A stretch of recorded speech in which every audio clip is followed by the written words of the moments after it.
goes and don't stop talking about freedom. To get going, lots to be learning, lots to be knowing about people.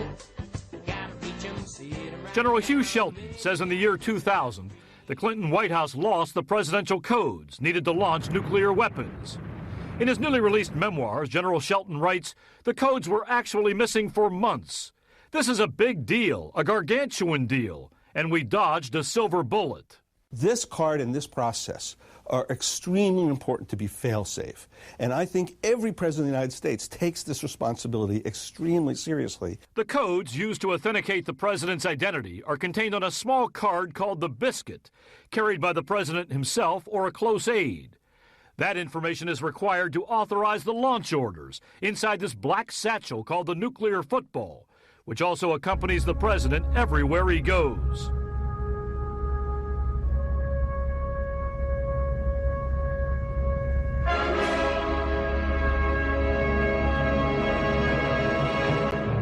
Want to get it off your chest?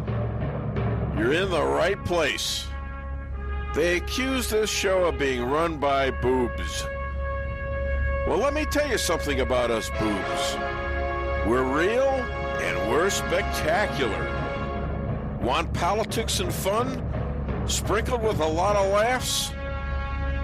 Heard in every state in the Union and 770 cities around the world.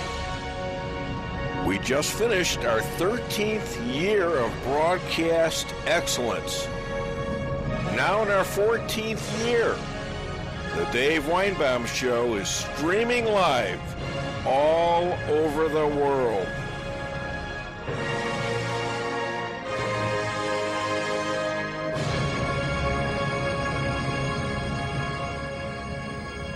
Knowing all that Trump did, the Dems have found something else to blame him for. Wait for it. Wait for it. Donald J. Trump is responsible for the bad vaccines. Well, at least now that after the poking and prompting and pitting the USA to get vaxxed, well, after Trump left office, threatening jobs, reputations, dropping people like from school, killing the careers of great tennis players like Novak Djokovic because he refuses to get vaccinated. Of course, he could come across the border as a refugee and take a bus to New York. They'll probably take him to the U.S. Open arena. And he wouldn't have to get inoculated, would he? But he always refused it. And now that Trump is blamed, Dems can see that U.S. resistors are really heroes. Can't they? Nah. They're just blowing smoke. They are the ones who promoted the shutdowns, the threats, the mandates. Not because they cared about us, but they wanted to control us and the elections. Mayor Muriel Bowser of D.C. just barred 40% of D.C.'s kids from going to school, most of whom are black, because they and their parents refused to give them the vax. The truth is, many thought these vaccines were great, and doctors and scientists pushed for it. And for a number of reasons, most of it financial, some of it power, all of it dangerous, suddenly people are realizing, like I did a while ago, that after the peak of the pandemic, people are dying at a larger rate than during its peak. Many old people, like that, elderly couple in the White House who have gotten it each twice just recently and been boosted and vaxxed? Yeah, that old couple in the White House there, they got it. But a whole slew of people who before they took the jabs were below 60 and otherwise healthy have died. Our death rate isn't going down. It's going up. And that is what's happening amongst those who are vaxxed. Old people are dying more, and young people are dying more. And the truth shall set you free. Hi there, my name is Dave Weinbaum. I'm your radio talk show host, and I got to give credit to Tucker Carlson's monologue last night, because that was pretty startling, I thought. I'd like to welcome my lovely bride, Lisa Ann Weinbaum, also known as The Law. Good morning, darling. Hi, Dave. Hi, JP. How are you guys? I don't know. We just got here, and we're so far so good. Raring to go. Good. Good. And talk about our other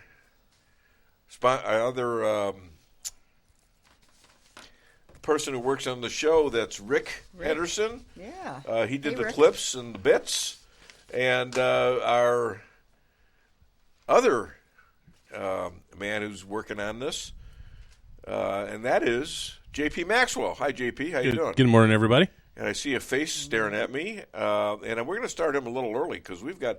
Well, let me tell you who the guests are going to be first. We got a great lineup. We got J.J. Bradshaw. We've got Rabbi Moshe.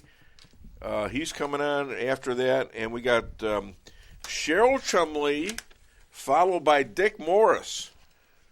Dick Morris again, twice in a row. That's a pretty good get. Ooh. And then our friend from Arizona, Jeff Zink, the guy who's brilliant, and he knows more about the Arizona audit, and also 1-6, two diverse situations, and he's running for Congress in Maricopa County in Arizona.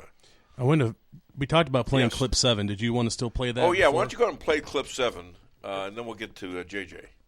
So the Trump raid is being run by the same people behind the Russia hoax, the January 6th investigation, and the fake Gretchen Whitmer kidnapping. All the same people.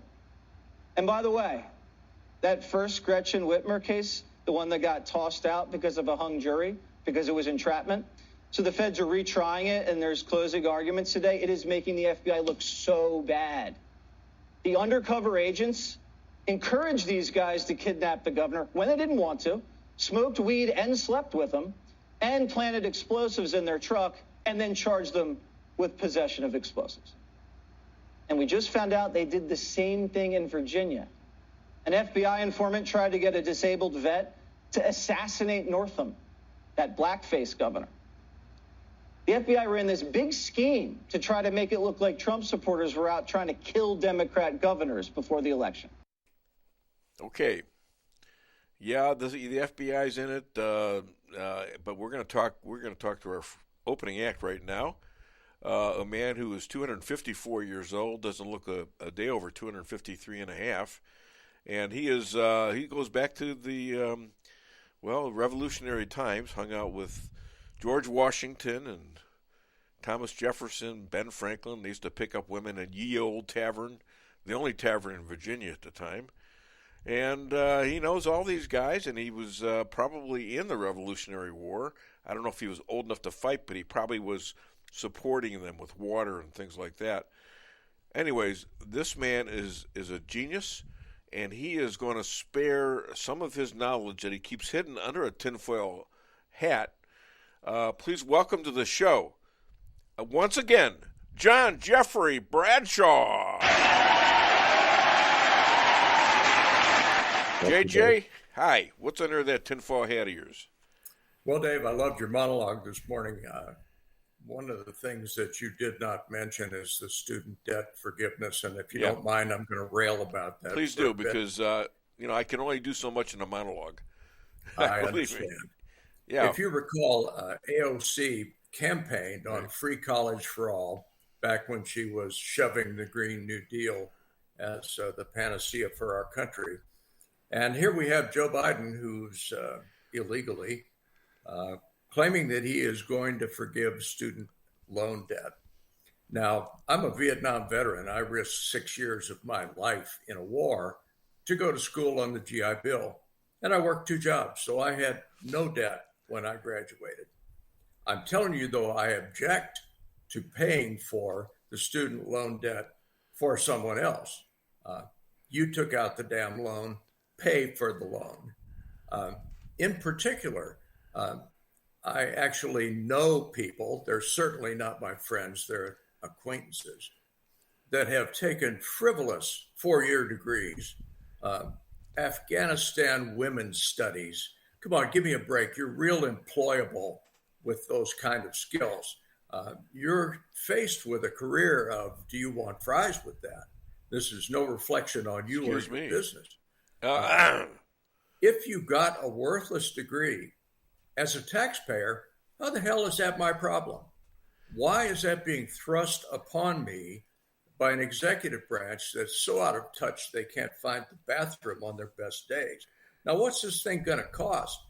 A couple of weeks ago, the Wharton School of Business estimated that it's going to be $300 billion over a 10-year period. That's taxpayer money. Well, yesterday, the Committee for a Responsible Budget quoted that at $500 billion over a 10-year period.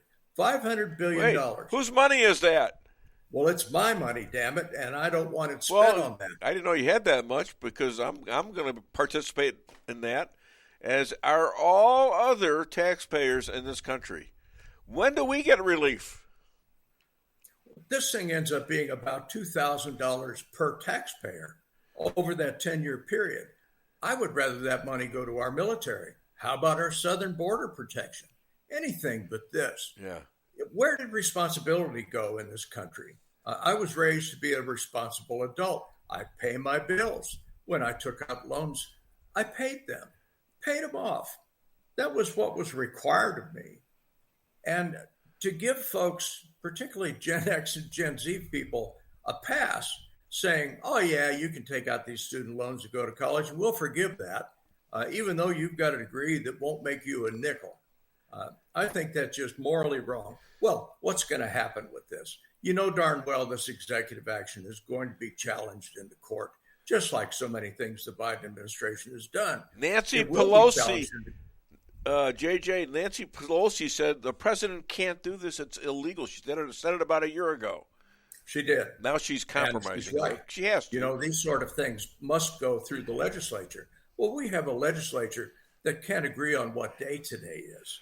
So getting anything like that passed through them is highly unlikely. Well, there's a lot of Democrats who are partisan Democrat Congress. A lot of Democrats coming out against this. Well, and rightfully so. The demographic that I saw was this is going to affect the highest 20% earners in this country. They get the relief. Yeah. How about the guy on the other end of the spectrum? And nowhere is it mentioned in this thing about trade schools. And I'm very much pro-trade school. This is something you can earn a living at quite well, sure, and it doesn't require a college degree. I don't hear anybody talking about relieving trade school debt. Oh, no, it's 4 or 5 year college debt. And if you look, the big colleges like Harvard, Yale have got so much endowed money in their pocket. If you want to make something work here, how about we reduce the rate of going to college? How about it cost you less? That is so much better than trying to fix this thing on the other end like the Biden administration is doing. And if it sounds like I'm railing about this, I am. It really gets under my skin that I am going to be required to pay for someone else's education, in many cases an education that has no worth, that is not capable of earning you a living. You were a slouch. You partied through college. You got a degree in the psychology of dumbass. And now you expect me to pay for that? No. Or you went to Congress like AOC, and she expects us to pay her for college. How's that? Well, think about that. AOC went to bartender school. I don't want to pay for that either. Oh my Let's gosh. talk for a moment about Let's Mar-a-Lago. not get on the bartenders. Some of them are my best friends. My wife was a bartender at one time. I was one in a previous life. Okay. Let's talk about the Mar-a-Lago Yeah. redaction. Yeah, let's talk about it. Today, this document is going to be released, the search warrant application. Now, you and I have read redacted stuff before in the past, and you know they scratch out every line. It's always a quick read. So, yeah, out of a 40-page document, you're going to get 38 words. Yeah. And most of those You got about 1.5 minutes worth of reading. Yeah. So is this going to be of any value to us as citizens? Well, who knows? I mean, it didn't have to come out at all, but we're predicting what's going to happen, and that's hard to do. However, this judge is an anti-Trump guy. He recused himself from one case already, and they had to do a little searching for the judge here to get this guy to comply with the raid, I think. Indeed. And so, what's he likely to do? He's likely to black out everything the Justice Department wants and leave bad stuff about Trump in there. The DOJ went venue shopping when they got this application and the warrant issued. No question about that. Happens all the time anyway. Think of all the things that have gone to the Ninth Circuit because they know the Ninth Circuit is going to vote liberal. It's done all the time. Lawyers do this all the time. If that doesn't happen, you just take it to a FISA court and lie to them, like the FBI did. Okay. The point about this, though, is I think there is a reasonable expectation as a citizen of this United States that this stuff be released in toto so that we can actually see what kind of dirt the FBI thinks they have on Donald Trump. I think we have a vested interest in that. And the fact that DOJ is dragging their feet on this thing big time tells me that this thing was a fishing expedition and is not actually going to bear any weight once it's looked at. So that they don't want the scrutiny of the public here. It will make them look bad. And indeed, all the redactions make them look bad. So I don't expect much out of this. I expect a 40-page document with 8 words. Well, here's my take. I was actually watching Dick Morris's TV show on tape. He's on Newsmax at 7:30. I'll give him a little plug. 7:30 on Saturday night. 7:30, I think it's Eastern time, but I'm not sure. And he's talking to this guy who's pretty bright. And what he's saying is that he's mentioned this, and Dick caught on to it. He says, they had a 90-day before the election limit on when they could do this. And they did it on the 90th day. They were debating for weeks, maybe months, about doing this. They're claiming now it's an emergency, right? Okay, so you knew this 3 months ago or whatever. All presidents keep this stuff. Bill Clinton lost the nuclear codes for 2 months. We couldn't know how to use our own nukes. That's how bad that was. What happened to Bill? Nothing. The point is the President of the United States, the chief executive officer of this country, can classify and declassify documents at will. Right. That is part of his mandate. There is no bureaucrat anywhere in the government that has that power. They can request, they can suggest, but ultimately that comes down to the President of the United States. And as he's walking out the door, all he had to do was say, oh, yeah, by the way, the stuff I've got under my arm, it's declassified. And it's done. It's done and cannot be second guessed. Yet here we are with a bureaucracy, the DOJ, which is so horribly corrupt under this administration, that's doing everything they can to throw up that smokescreen and try to get anything they can on Donald Trump. Why? Because they're scared to death the man's going to run again, and they know damn well he's going to win. These people are acting out of desperation, and even a clown like me can recognize this desperation. It amazes me that these people have gone to the lengths that they've gone to in an attempt to discredit this ex-president. It's clear to me that they're terrified. Why? This guy ends up in the president's seat again with a conservative Congress, House, and Senate. He's going to expose every one of them.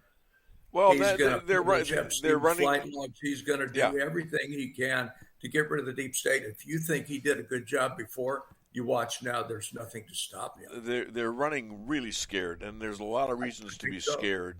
Sarah Carter was either on the Hannity show or she was on Tucker, and she had a report. She was talking to a guy who was in the Mexican cartel from the border. His face is marred. His voice was marred, so you couldn't recognize him. And amongst the things he was saying was this about children. The trafficking of children there isn't just about slavery and or other stuff. What happens eventually to a lot of these children is they are murdered. Their body parts are cut off, and they are sold to health contractors and others, just like Planned Parenthood with abortions. I mean, this is amazing stuff. This is what's happening under Joe Biden. And they're part of the DNC now. The cartels. Of course. I saw years ago these cartel guys walking down the street with Nadler and Nancy Pelosi. It was about 2015, 2014, around there. And I'm saying, what the hell is this? Why are these cartel guys walking with Pelosi and Nadler? And there must have been a few others there, too. And now it occurs, this is what happened. They went into partnership with the DNC to invade the United States of America, and they've done it fairly successfully. They bought their way in, same as the Chinese Communist Party did. Yeah. What else you got for me, my friend? I got two little quickies. One of them's disgusting, one of them's uplifting. Which would you like first? Let's do the bad one first, and then we'll end on a good note. You get the disgusting first. Therefore, Ashley Biden, this is Joe's daughter. Her diary, which got published and has recently been verified as authentic, has her showering as a teenager with her daddy. Yes. Tell me this man isn't a pervert. Please convince me that he's not a pervert. Gee. And why isn't this being invested? I would kind of hate to have to be his defense lawyer. I don't know where I'd start.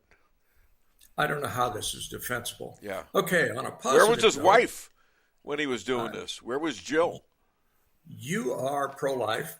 I am pro-life. Joe and Jane Dalton are pro-life. Yes. And be happy that just went in effect laws in Idaho, Tennessee, and Texas protecting the lives of the unborn. 2 out of the 3 of those recognize life at conception. So the overturning of Roe versus Wade is having an effect at the state level. We just saw it in those 3 states. I applaud them. I'm so happy that they did that. Dave, I love your show. Enjoy our Friday conversation. Thank you, buddy. I appreciate that. Next Friday. You have a great weekend, and let's hear it for J.J. Bradshaw. Thank you. The only one here is applauding for J.J. What the hell's that? What is going on with you guys? We're working. Oh, you're working. My hands are busy. Kiss my That's right. grits. You could do this for 3 seconds and make an old man feel good. You're a slave driver. I've got to. I got to use my hands to make sure the peanut gallery is on target. So okay, well that's true. Yeah, you both got great excuses, I guess. Mm-hmm. All right, so J.J. Bradshaw, and we got the rabbi coming on early. We have a little early thing because when I'm dealing with a gal named Sandy Frazier, who is the agent for Cheryl Chumley and Dick Morris. And I kind of did her a favor because I don't know if she liked me or not, but I sent all my, not all yet, but most of my people that I interview regularly on the show, and maybe even not so regularly, I sent them information on how to get with this gal Cost him a little money, but she's apparently been a great booker. If she's Dick Morris's agent, that's pretty big, and Cheryl Chumley for that matter. They're both huge authors and things like that. So I think they're all pretty grateful, and hell, I'm looking at it too, for myself. So her name is Sandy Frazier. I'm giving her a little bump on the show. And I noticed that our numbers are down a little bit, and I know that Twitter is doing their job on me again, and as is Facebook. And they all announced they're going to be doing this now because of the election. I guess it was their 90-day deal. So they're going to go all out on Republicans and people like me, Republican and conservative. Why should I have to add that, Republican and conservative? I don't know. So we're going to have the rabbi on soon, but I think we ought to play maybe a bit or two. So why don't we do Reagan? Start off with him. Less than one family out of 7 in the Soviet Union owns an automobile. Most of the automobiles are driven by the bureaucrats. So an order went out one day to the police that anyone caught speeding, anyone, no matter who, gets a ticket. Well, Gorbachev came out of his country home, his dacha. He was late getting to the Kremlin. There was his limousine and driver waiting. He told the driver to get in the back seat, he'd drive, and down the road he went. They passed 2 motorcycle cops. One took out after him. And pretty soon he's back with his buddy. And his buddy says, well, did you give him a ticket? And he said, no. Well, he said, why not? Oh, he said, they're too important. Well, he said, we're told to give anybody a ticket, no matter who it is. Oh, he said, no, this one was I could. Well, he said, who was it? He said, I couldn't recognize him. But his driver was Gorbachev. Okay, we'll talk about a few things before the rabbi comes on. I'm trying to strategize when I'm going to do the commercials. I was going to do one before, but I think we'll do it a little later, just before Cheryl. How's that? Executive decisions being made right here. Dershowitz may sue against the Green Deal. Well, that should be interesting. So if you're not going to fight with Congress, because they passed the thing, just go ahead and sue. I don't know what his basis is for it, but, anybody can sue anybody, I guess. 3 Arkansas cops were suspended for beating what looked like a homeless man. They will be investigated, but they sure beat the hell out of this guy, I'll tell you that. I don't know what he did, but, nobody deserved that kind of beating. One guy slammed his head to the cement. And so, and then they didn't realize you were on camera. So, we can't have that. Come on. What's wrong with you people? No more quarantining for New York State anymore. Governor decides, the governor in New York. So I guess for some people the pandemic is over. Joe's having rallies now. He's going around having rallies, and everybody's up against each other. This guy just had COVID. His wife still has COVID. So he has a rally of, was it 10 people? Is that how much? I don't know. There was more people than 10. Oh, okay. So 11? 11 maybe. people? And they say his polls are going up. Oh, of course, yeah. And as Dick Morris says, he's doing great. Yeah, it's all phony. It's so weighted against Republicans. It's ridiculous. And so people are, believing that. And that's what happened in the last several races we've had in 2018 and the election of 2016. They were all against, in 2016, Donald Trump. 0 chance of winning is what they gave him right up to opening day. 0 chance. And we all know what happened. They all went nuts. I remember that day, and they were so confident. And as they started seeing states and counties go red that had never been red for either ever or for quite a long time, and they realized that they were getting ready, that he was going to win, and they were losing. The look on their face. Yeah, it was something, wasn't it? It was amazing. Absolutely amazing. Okay, some handsome guy just popped up on my show. I wonder, I wonder when we're going to get Rabbi. Yeah, I'm looking too. When are we going to get the Rabbi on? Come on. Who is this guy? All right, hit his song because he's going to whine if I don't. Yeah, 1 second, Dave. You were talking to another rabbi? Sounds like you're cheating on me. No, actually, I'm cheating with you on him because he was the first rabbi. Listen to this. I got rabbis fighting over me. This is kind of weird.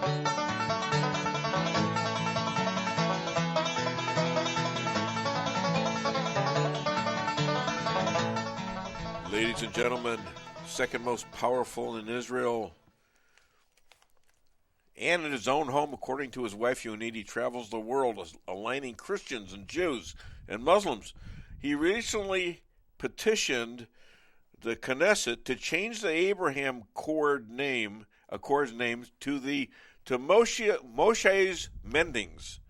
Ladies and gentlemen, all the way from Efrat, look at him smiling, all the way from Efrat, Israel, Rabbi Moshe Rothchild. Hi, Rabbi. Is that your home or what? Yeah. Did somebody steal all the stuff that was on the wall? No, you want to go this way? Things. I'm actually in my bedroom because we're having company, and the room I usually use I had to vacate, so I had to use. What are they having? Is it a Jewish holiday? Well, my nephew got married on Monday, so the 7 days after the wedding, we have special blessings that we say for the bride and the groom. We have like parties, so they are here for the Sabbath, the Shabbat, the bride and the groom, and a lot of family has come. So we're having a very special Shabbat, very special Sabbath, in celebration of the wedding. Well, Mazel Tov. Well, I thank you. It's terrific. Professor at Denver University. DU, that's where I graduated from, is talking about the stabbing of Salman Rushdie, and the young guy that did it, she claims that there's an Israeli Mossad agent that actually got him to do this. I mean, what? Right. They didn't hear about the fatwa that was out there for, 20 years? Yeah. More than 20 years. Yeah. These incredible conspiracies, every single negative event that happens in the world, that within 24 to 48 hours, Israel will be blamed. When the Twin Towers came down, they blamed Israel. Black Lives Matters, they blamed Israel. Yeah, I remember that. There was someone on the news a couple of years ago, he claimed that Jews control the weather. We control the weather. I mean, I don't, like I said, I don't even know how to use the remote on my air conditioning. I certainly don't control the weather. They're all kinds of these ridiculous conspiracies, and it's all rooted in this traditional, the world's longest and greatest hatred and the hatred of the Jewish people. And so they're going to find somehow everything bad happens. They're going to tie it back to us. And you know what?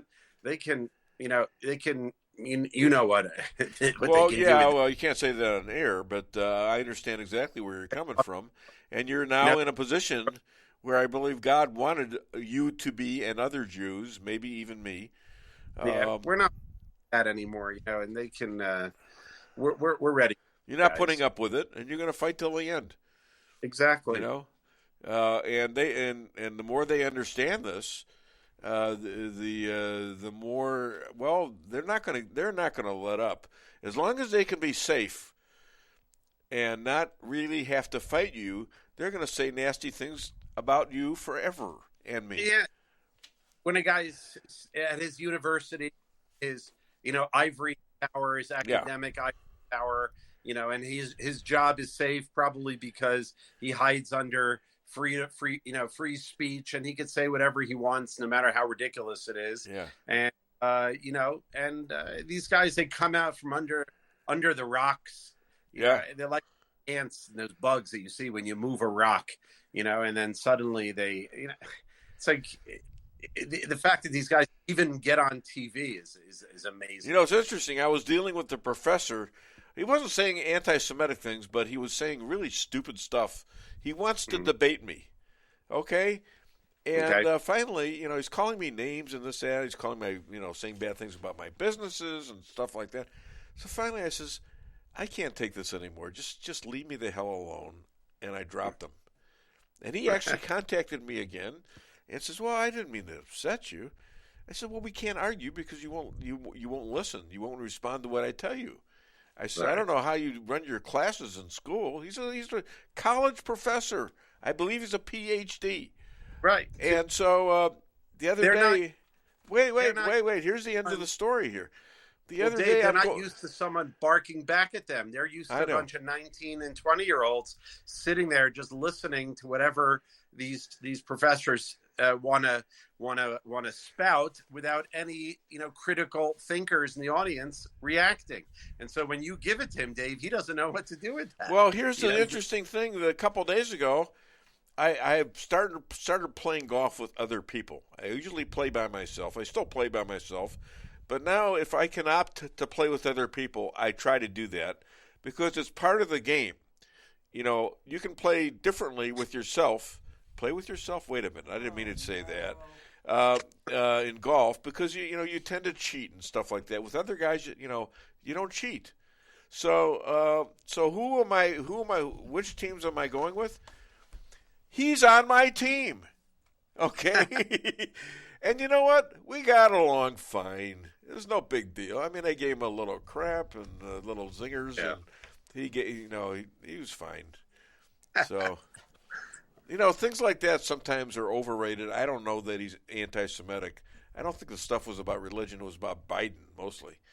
Anywho, we're always going to have that. Now, the Tel Aviv mayor, Ron Huldai, or whatever his name is, ordered new maps that show Israelis Samaria and Judea schools may not be in the state of Israel. Are you aware of that? I am. Tel Aviv is kind of its own world. Tel Aviv is like the San Francisco of Israel. They're left wingers, out of touch with the reality. It's one of the youngest cities in the world, and it's hard to take it seriously. So this guy Ron Huldai, he wants to get reelected, and so of course he's going to go as far to the left as he can go to cater to his population. We have our crazies too here. It's not just the left coast of the United States. They're here too. So well, personally, I think I'd like to get all the red states together and form our own country. I think it's headed that way, quite frankly, in the United States. And could be. Where are they going to get the tax money to do their idiotic things in the United States that they want to do? Pay off the student loans, Green New Deal, inflation up the gazoo. Where are they going to get the taxpayers in these blue states to fund all that? Yeah, I mean, I know I'm the Israel guy, but that forgiving of the student loans that really got my goat. I mean, I paid off my student loans over years, and that really, can I get my money back? Yeah, exactly. Or me as a business guy, how about you pay off some of my loans? Okay, nobody's paying my loans off, and I'm pretty sure I paid off my daughter's loan, who happens to be a liberal. I paid off her loan. If she's a liberal and a Biden supporter, shouldn't I get the money back? Look, it's pretty simple. You take a loan, you pay it back. But the thing is, there are elections coming up, in November, and they want to, the 40% of the country that has some kind of student loans, right? They're gonna, all the young people. This is gonna give them some ammunition. Yeah, it's buying their votes. It's buying votes. Yeah, they're literally buying votes. However, there's going to be a lot of cancellation of those votes by other people. Yeah. Palestinians are flying abroad from Israel's Ramon airport. What's the significance of this? Well, till now, I mean, they haven't really been able to fly from Israeli airports. Gee, why could that be? I mean, it caused a very big stir here. It took a long time because of the security issues and loading the plane. But I imagine it's because of pressure from like Biden and others on the left that want to see this happen. But people here in Israel don't like it. People don't like it. Oh, really? So you're listening? You're making concessions to Joe Biden? I'm sure he's dropped the Iran deal, hasn't he? Yeah, Why are you making concessions to this guy? The Iran deal. I mean, that was all over the news this week. That's. Yeah. I mean, oh, gosh, horrible. It's just about ready. And I'm going to ask you about the reactions. But one reaction we know is that Israel reportedly penetrated Iran airspace to simulate raids. Right. Are you aware of that? Yes. Look, Israel has made it crystal clear by the head of our Mossad, and our prime minister said explicitly that if any deal is signed, Israel is not a party to this deal, and we will reserve the right to act in our own interests in stopping Iran from going nuclear. And it's pretty explicit that Israel's basically saying if Israel feels that Iran is going to get the bomb, we are going to prevent that in any way, shape, or form, sure, no matter what deal has been signed. What choice do you have? We don't have a choice. And It looks to me like the guys you have in there, unlike Netanyahu, at least for this position on a policy, are weak. Right. Look, we would have no choice to act alone. But let's not make a mistake and think that Iran is an Israel issue. Iran is an issue for the United States. It's an issue for the free world. Iran is a state sponsor of terrorism, right? Meaning that they are sponsoring terror groups all around the world. It's not just Iran and Israel. It's Iran and the free world. And Iran is aligned with countries like China and Russia. Right. And extremely dangerous for Iran to have nuclear weapons. And this ridiculous deal that looks like Biden will sign will give them that ability within 2 years, I think. It's even worse than the other one. So we'll see what happens, but it's really, really very bad week for this topic. Well, in Israel, you live through this just about every day, I guess. It's morbid, but it's what you've done to survive, and God willing, that will continue. Diary of Anne Frank and the Bible were banned in Texas. And then they just reinstated the Diary of Anne Frank. I wonder if they reinstated the Bible. I don't know, but it must be all the Democrats who moved from California to Texas that are starting to have an effect there. Well, they did reinstate the Anne Frank book, and I don't know what they were upset about. It was a diary of this gal who. What was she, like 13 or 14 or something like that? And that eventually gets killed in the Holocaust. But she had a diary while her family was in hiding in Amsterdam. And the book is really an account of a 14-year-old. So it's become a very popular, a very well-read book in schools throughout the United States because, it's like a kid talking to kids. And it's her experience in the Holocaust.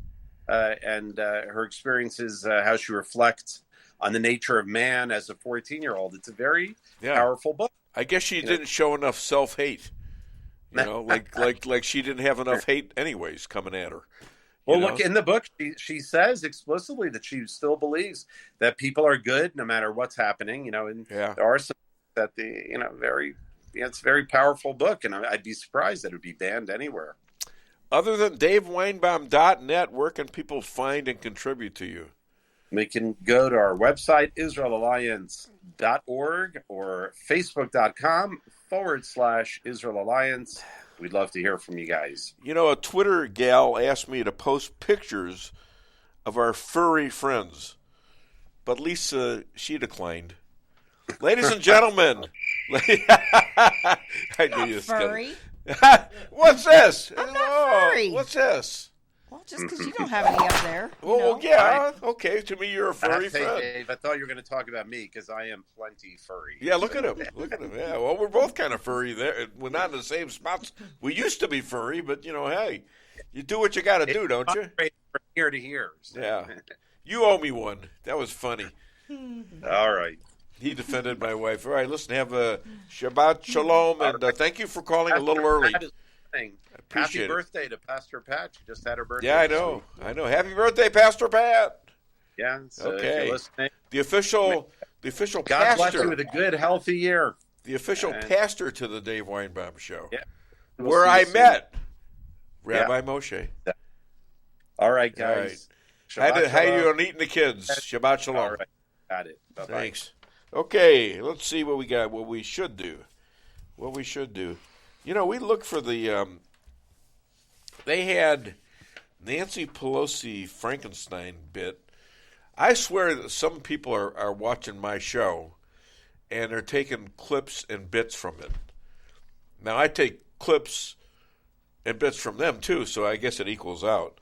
But let's do Nancy Pelosi Frankenstein again. Okay.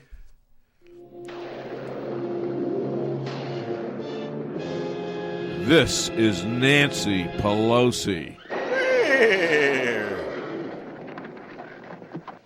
You demonize, and then we call it the wrap-up smear. If you want to talk politics, you call it the wrap-up smear. You smear somebody with falsehoods and all the rest, and then you merchandise it.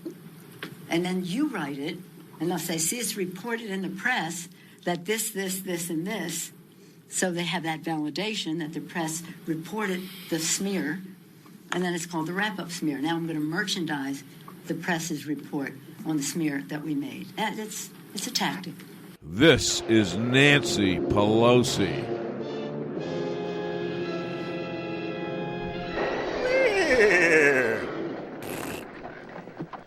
I just can't say this enough.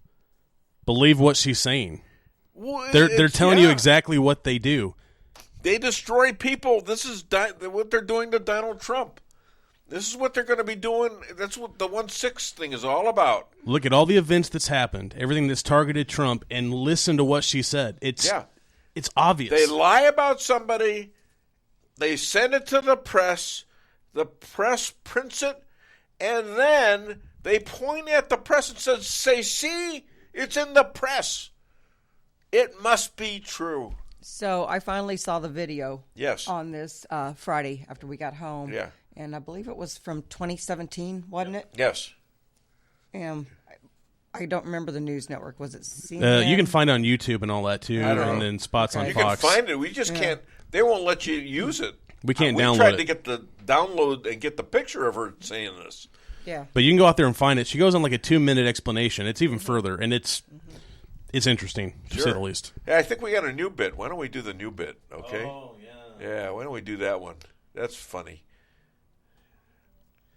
This is, I hope it's the right one. Yeah, okay. Yep. Yeah, be prepared because you're going to laugh hard. We were right. having fun at rehearsal with this. Go ahead. I noticed I read where you scored about 20 points a game. That's right. That's amazing. How can you possibly score 20 points a game? Basically, most of my points are scored from the foul line. John, what I do is I wait until the other team gets the ball. Right. Then I just run down to the other end. Then I set up my position like this. Right. And then they just run into me, bang, like this. And then I pretty much... Well, that's intriguing. Right. But do you ever actually get to handle the ball during the game? I do. Once in a while, they'll get it to me. I'm pretty doggone good the ball handler. You know, I'm short, but once they get it to me, I got it's hard to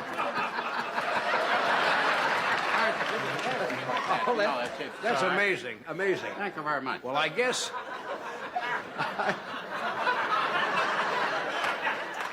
I would imagine. I guess at your height, you actually see a different game than the other players. Johnny, at my height, I not only see a different game, I smell a different game.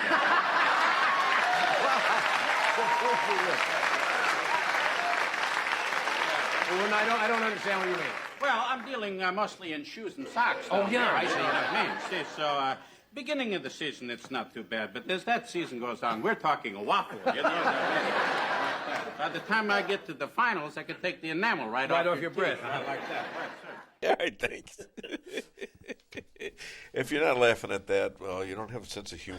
We were laughing Come on. even harder yesterday at rehearsal watching it the first time. It was great. I mean, okay, you know, if you're doing a show, I mean, we talk about a lot of horrible things here.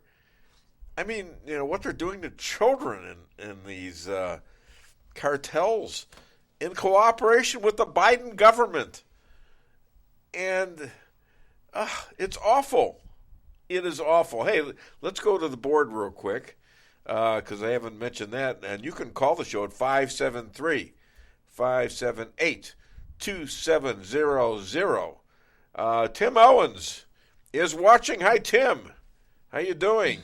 Thanks for watching again. Jane Shepard, good morning. Good morning to you, Janie. I don't even know her well enough to call her Janie, do I? Pamela Tanner, good morning. Hello, Pamela. That's a good question. How's the old man doing? Patricia Oden Maxwell, happy birthday. Sounding good, looking good. Great show already. Go team, go. And is that it? Okay. I thought we had Owen McNamee. Wasn't he on there? No, it was Tim Owens. Oh, Tim Owens. Okay. Yeah. Well, he's been rooting me along, I'll tell you that much. Anyways, what do we got? We got... we do first set of commercials before... Yeah, I know, but I want to call Cheryl during the commercials. Oh, gotcha. Okay. See, yep. that's what I'm so about 6 minutes before the hour, we'll do a commercial, or 4 minutes before the hour. Yep. All right, good. And we do have a new sponsor. Did I tell you about a car real estate? Deleka Car, a great friend of mine. I've known her for about 30 years. Been a client for at least 20 years, and she is great. We've made a lot of money together. Obviously, she gets a commission, and I did buy some real estate sometime, and we're selling it off in little parcels where we can. I actually put a restaurant on one of the things I bought in Cuba, Missouri, and that's worked out real good. Anyway, let's look at what else I got here. I never get to this stuff, and it's always pretty good.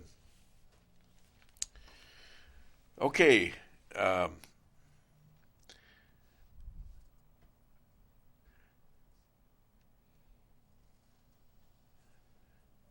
Ukraine gets another $3 billion from the Biden administration. That's $10 billion already. That's a huge expense. That's taxpayer money, folks. And here we go. This is a golf thing. Give me a 2-stroke penalty for nothing.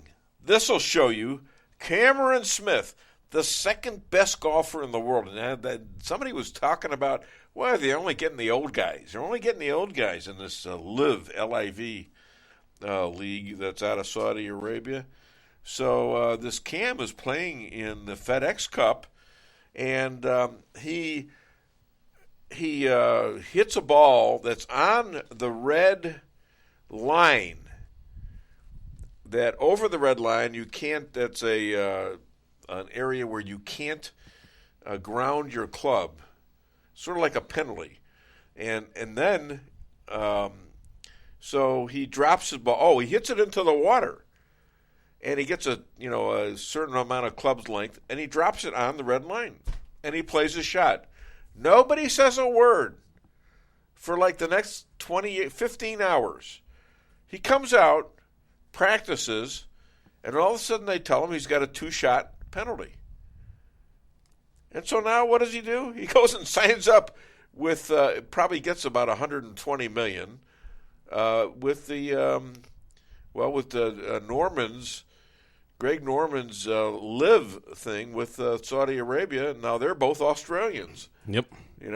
And they're all saying, well, they have nobody. Nicholson's a washed-up guy, and, all these other guys who, some are great golfers. Yeah, I mean, the guy you were just talking about, he's pretty good too, Cameron Smith. So, I mean. Cameron Smith. Yep. And we have one here from Joe Dalton, who I believe is celebrating a birthday today. Oh, really? Mm-hmm. Oh, hi, Joe. Good morning. Happy birthday to you, old guy. Kathy Sanford Dillon, good morning. Listening in from Phelps Health. Look forward to every Friday. Thank you so much. I really appreciate that. Thank you. How kind of you, and how kind of all the people. Yes, I'm sorry. Kathy and her husband, Michael, one of them are the people that coined Friday. Friday. Yeah, they're responsible for Friday. Yeah. So I have to buy him a drink sometime to pay him off. Thank you for that. Thank you so much. And I think about now is about time to let's do our first set of commercials. Remember, I do business with every single one of these people, including my own companies. Please do business with them. I would appreciate it, and so would they. And let's hit it. Honey, what are you doing? What does it look like I'm doing? It looks like you're filling up a swimming pool. Yep, I'm filling up a swimming pool. In our living room? How else am I going to watch the game and stay cool? If your AC is on the fritz, call Hartley's Climate Control. Hartley's is the area's best in HVAC repairs, installs, and maintenance. Knowledgeable, honest, and dependable. Serving Rolla and the surrounding areas for commercial or residential needs. Hartley's Climate Control. Community born, community raised, community serving. Call Hartley's Climate Control today at 573-368-3163. Kent's Jewelry does custom engravings for almost anything. Awards, signs, guns, swords, mugs, yetis, and knives. Kent is the premier custom jeweler in mid-Missouri. We have a great staff, the technology, and equipment to create what you dream for, jewelry and engraving. Kent's Jewelry, 907 North Pine, downtown Rolla, 573-364-1030. That's 573-364-1030. Locally owned.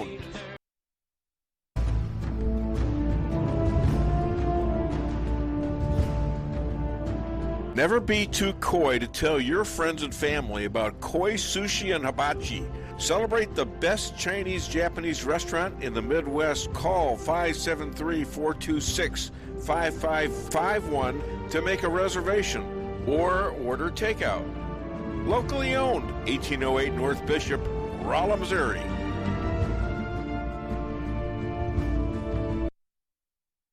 We can sum up McDonald's new crispy chicken sandwich in one word. Crispy. But also juicy and tender. Okay, it's crispy, juicy, tender. All one word. But then, also pickle. Oh, and potato bun, which is two words.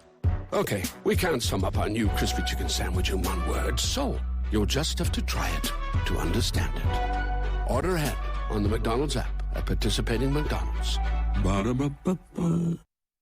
Merrill's Quarry and Asphalt, 40 years serving cities, counties, and everyday businesses with driveways for people who live and work in our little piece of heaven right smack dab in the middle of America. Call 573-578-9101 for your free estimate of rocking, rolling, paving, driveways, sealing, and striping too. That's 573-578-9101 for your free estimate. Your home is your castle. You don't need unwanted hassle. Don't let those creatures move in to stay. Let us protect your investments. That's what we're all about. Plank Termite and Pest Control will save the day. Plank is locally owned and family operated right here in Rolla, a Google preferred business. Our customer service and your satisfaction is our number one goal. So call Plank today at 368-3333. Plank Termite and Pest Control will save the day. At your locally owned Price Chopper, our standards are high because we know yours are. See for yourself what an incredible fresh selection of grocery items we have in store. Talk to our expert meat associates about what you're looking for. They're happy to meet any special requests like custom cuts, or see our expert produce associates on how to pick out the best fruits and vegetables. Quality in the deli means fresh, full flavor and always delicious. If you're craving fresh baked goodness, we have that too. You can expect the best selection and the best value while interacting with our friendly and knowledgeable employees. You can find what you're looking for fast and easily at the best prices at Price Chopper Fresh Savings every day. Maybe it's for a kitchen you've always wanted. Maybe it's just to have a little extra room. Whatever the reason you're considering a new home loan, it's good to know that Town & Country Bank will guide you in the right direction. Our experienced local lenders are here to help you with a new home construction, remodeling projects, and fixed and adjustable rate home loans. You can even start the process online by clicking Online Mortgage Center at tcbanks.com. Smart, friendly solutions. Town & Country Bank. Member FDIC, Equal Housing Lender.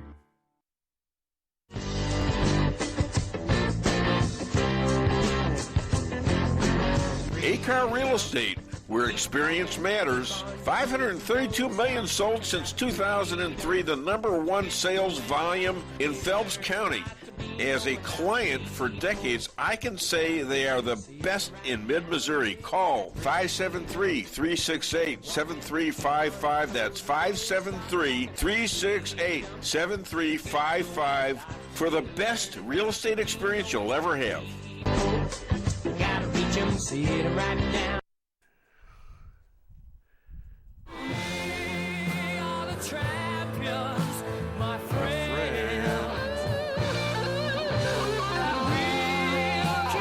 Fighting till the end. We are the champions. Ladies and gentlemen, Washington Times online editor, host of Bold and Blunt, best-selling author, star of TV and radio, military veteran, and the media goddess to the Dave Weinbaum Show. Please welcome Cheryl Chumley. Hey, Dave. Hi, guys. Cheryl. How are you? Good. Lisa? Good morning. Good morning. Hi. JP? Good morning. There you Hi, go. Cheryl. Hey, morning, Cheryl. Hey, So- how's it going, guys? It's been a while since I talked to you, so I know you've been very busy and also on vacation. What protections did the Federalist Papers give to protect people from Congress? Basically, individual rights, right? And the idea that rights in America are inherent from a creator, and government is only there to serve and protect those natural-born rights. So who is defending the natural-born rights? Would that be the legislature or the judicial, as in the Supreme Court? Well, the judicial is supposed to be there to uphold the natural-born rights of American citizens, and legislators are not supposed to pass laws that conflict with the ability of individuals to maintain those rights. I see. So, are all these laws that are passing, are they constitutional? For example, the paying off of school loans for people with taxpayer money, is that a constitutional issue? I don't even know. I mean, that's such a socialist provision, and the fact that there are so many Americans out there cheering Joe Biden's run around the Constitution with this order is ridiculous, and it just shows how far we've turned away from founding father principles in the concept of American exceptionalism, which brings us a limited government where rights come from a creator, not government. And the Supreme Court is more likely to uphold that than Joe Biden, the legislative branch of government, right? Yeah, I don't see how. First off, that the forgiving of loans, which is basically taking from working taxpayers to pay off the loans of non-working taxpayers, right? I don't see how this redistribution of wealth scheme can meet constitutional muster. And I do expect that it's going to be challenged in the courts, and I think Joe Biden's going to be slapped back by it. So how does? Yeah, but it's going to help them in the polls. They say. I don't know. You can't trust these polls. They're fixed, in my opinion. The guest coming on has said so too. Dick Morris. I don't know if you know Dick or not, but he says it's weighted towards Democrats. So we never get accurate polls, and that was pretty evident during the 2016 election, where Trump didn't have a chance coming into the day of the election itself. Absolutely. The polls always do skew in favor of the Democrats, and that's why it's so important if you're looking at polls that you really need to go to the actual poll and read the questions and the wording and so forth. But, some polls, when you see trends in polls, though, you can, and especially when you see polls that come from the mainstream media that fawns over the left, that show the left in a negative light, that show, for instance, Joe Biden is losing favor. Those can be taken and considered as truthful, because the left-leaning media so often carries water for the Democrat Party. When they come out with polls that show the Democrat Party is losing favor, you have to sit up and take notice. And regarding the forgiveness of student loans, the youth in America came out in full force and voted for Joe Biden. Yeah. And he's lost a lot of that support, though, in his 1.5 years of White House leadership so far, mainly because of the inflation, and young people can't support themselves. They're finding that their Democrat policies don't translate well off paper in reality. And so I think this is just a gift to them to get back some of the vote that he has lost in that segment. Cheryl, we're coming down today to where the affidavit is going to be the redacted affidavit is going to be released by the Trump-hating judge in Florida. What's your take on the Trump raid? Why were they negotiating with the FBI and the DOJ? They were talking together about when they were going to do this raid, calling it now an emergency, and they've been talking about this for 3 months, and they came up to the deadline, the 90-day deadline, that you can't do this kind of thing to influence an election. They did it on the 90th day. So what is your take on this raid? What's this about? Well, it's highly politicized, and anybody who disagrees with that just doesn't pay attention to the political world, really.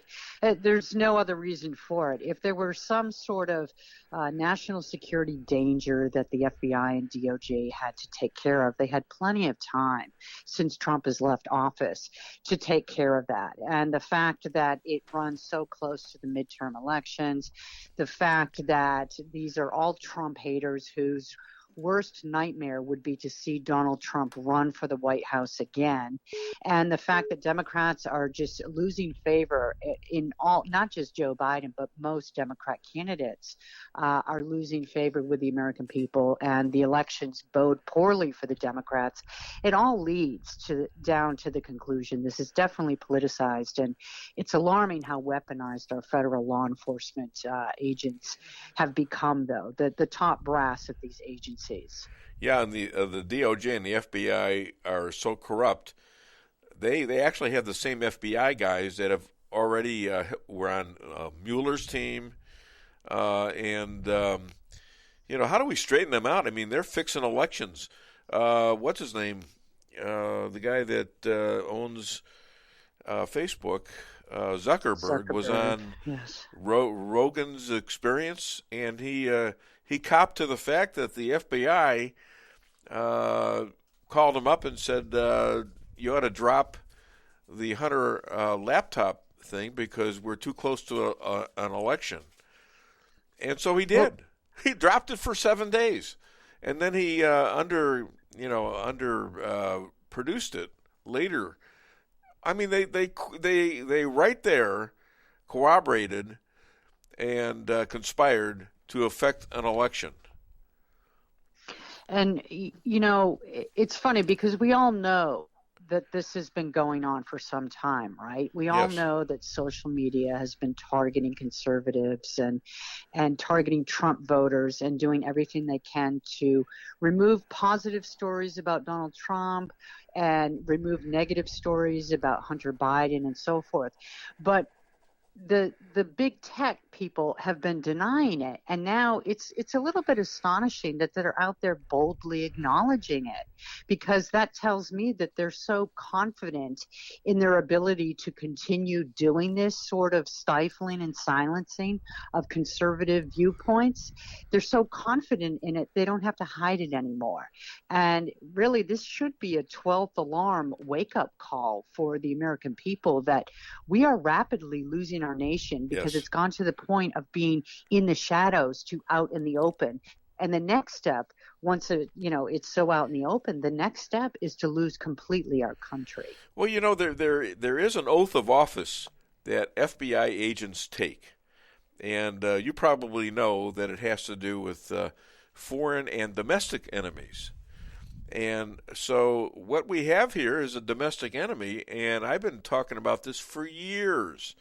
And now all of a sudden other people are beginning to talk about it. Why is the average FBI guy, who we all love, not protecting this country from domestic terrorism and things like that? And some of them are turning into whistleblowers now. They're sending, and there's going to be a lot of them. So maybe there's a hope there that some of these people will actually get some action out of this, and maybe some accountability from the people who are leading the FBI and the DOJ. Yeah, that is a note of optimism, and it's the same thing with the teachers in the public school system. When some teachers come forward and fight, the unions. But the problem here is that the left moves rapidly, right? Because they don't pay attention to law and order. Right. They do things, they break laws, they don't care. They just steamroll their agendas through. And then they wait for those on the right to fight them in the court system. And the court system moves slowly. So as we're battling issues out in the court, we take one issue, go to court, and the left, meanwhile, is busily pushing 10 more agendas through in an unlawful manner. So we're always behind the gun. We may win a case here and there. For instance, in D.C., they just the Superior Court there in D.C. just said that the mayor's mandate of vaccines for firefighters and police and so forth is unlawful, and she can't enforce it. So that's a win, right? But meanwhile, she's pushing forward the vaccine mandate still for school children who are due to return to school on Monday. So it's one step forward, 10 steps back. Yeah, I mean, we're fighting fair, and you could say they're cheating, but you know what? You rightfully slap down my optimism every time I talk to you. I say, well, when is this going to get accountable? And you're right. It never happens. It never happens. I mean, until we get our election straightened out, it may never happen again. Yeah, I think we need a strong Trump leadership in the White House once again to reel back what the deep state has been able to steamroll through the puppet president, Joe Biden, already for a year and a half, and now we still have 2+ years more of him. So we definitely need a new change of leadership in the White House, and I truly believe that only Trump can accomplish the reeling back that we need, the course correction that we need.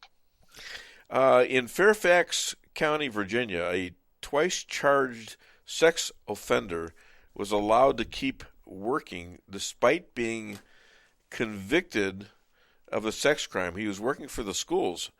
And this guy solicited a minor for sex, and they arrested him a second time. He's not fired until 20 months later. No jail time. Do you know about this? There's your unions, right? There's Yeah. your power of the teachers' unions, and that's what it brings. And look, for every case like that actually makes the news, you got to figure there's probably a dozen more that don't make the news. They either haven't been discovered yet, or the school administrators are actively burying the discovery of such egregious abuses and offenses because they don't want the media to pick up on that. Cheryl, other than DaveWeinbaum.net, where can people find you and buy your books? Thank you. At Washington Times, of course, or on my own website, CherylChumley.com. How is lockdown going? It's going pretty well. Sadly, it's still pertinent because states and local governments are still trying to force vaccine mandates and passports and so forth. Sure, I don't know if you know this about me, but I grew up on an alligator ranch. Did you? Yeah, I was an only child. Eventually. Ladies and gentlemen, Cheryl Chumley, thank you. Media goddess to the Dave Weinbaum Show, and she always puts me in my place. Thank you, Cheryl. Have a great weekend. You too. Guys. Have a great weekend. Bye-bye. Bye. Okay, 15 minutes. I'm timing myself now. Yep. Now, there's somebody there, I think, isn't there? Hi there. Welcome to the Dave Weinbaum Show. What's your name? Where are you calling from? It's Adolf. Adolf, you need to listen to the show. I'm talking to Cheryl Chumley when you called the first time. Yeah. Yeah. Yeah. Well, I finally got on, so I well, you're on, yeah. Doing yard work. Okay. All right. Well, what are you doing? What are you... Well... You got to remember that all these Democrats, they're providing you with enough material to keep you busy for the next 20 years. I know. I mean, that means I got to live till 94. My wife was looking at me like, "Oi, that long?" I'm like, "Oh, we will see our 20th anniversary then." Oh, that would be nice. That would be like 23rd anniversary, wouldn't it? Yeah, we just had our 50th, so. I know. Congratulations. Yeah, that was nice. And my sympathies to Joanne. Mine too. Yeah. Okay. So what's on your mind? This gets better and better every day. Now they got to have an electric car by 2035. 2036 in California, right? Yeah. Isn't that something? Now think about this. Yeah. Everybody at home is going to have a generator just in case the power goes out, so they can charge up their cars and keep their lights on. Yeah. And that's going to burn gasoline and propane and natural gas and all that other good stuff. The same old stuff that they're fighting against, allegedly. You got to make them batteries, man, and they got to work. They're going to have to get all these stations out there. I mean, we're talking, 1 million stations of just electricity instead of gas. Yeah. That's going to cost a fortune, and it's going to be bad for what they're trying to cure. It's going to be bad for the outside. There's going to be all sorts of CO2 out there. It's going to be much more than there is now. Where's the science? What else you got for me? There is no science. It's just their BS. Because think about this. What are you going to do with all the cars that have gasoline in them? They use gasoline. Well, they're going to use them. They're going to use them, and they're going to make a deal where maybe 75% of the cars are going to be gas cars, and then they're going to drop it down to 25%, and then the percent, and then they're going to drop it down to 5%, and then nothing. But you can buy the used cars still. Allegedly. Tell that to Jay Leno. He's got to get rid of all of his. Yeah, too bad for Jay. Yeah, he can afford it. Anyways, did you hear the man who invented spell check died yesterday? Oh, good riddance. Yeah, no. May he RUST in PISS. Okay. Ladies and gentlemen. What? That was just a short one? Yeah, that was a short one. What are you doing? I was waiting for Adolf. I know he was going to come back with something. So. Oh, he ain't coming back with nothing. He got nothing. He got nothing. You're in the food business, right? Yeah. Oh, yeah. Don't start on my business. Don't make me come out there, Adolf.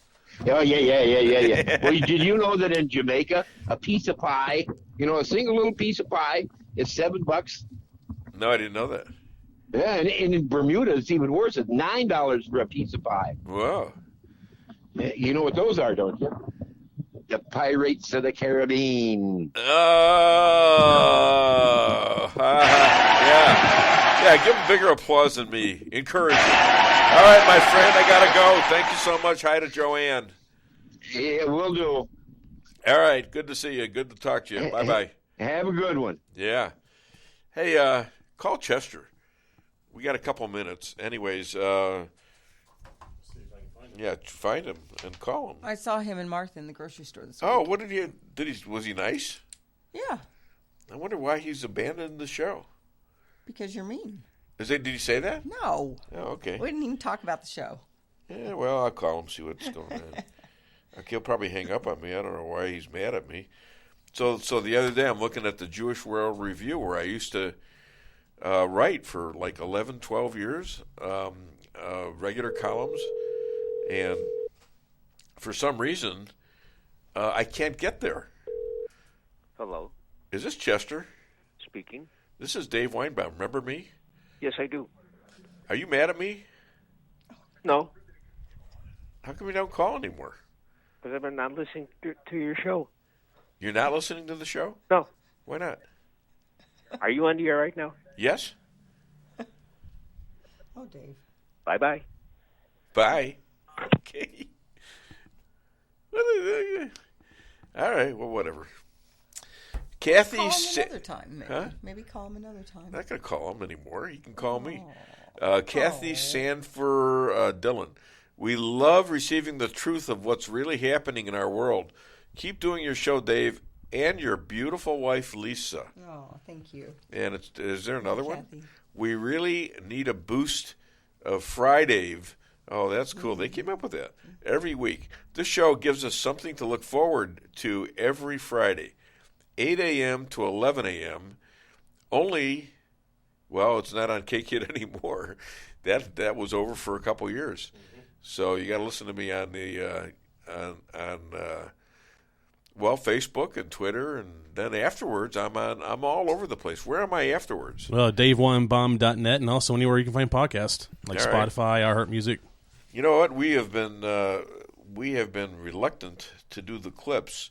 I'm going to have some spare time after Dick Morris. We won't have another interview for 45 minutes, I believe, or really about half an hour. Yeah, more or less.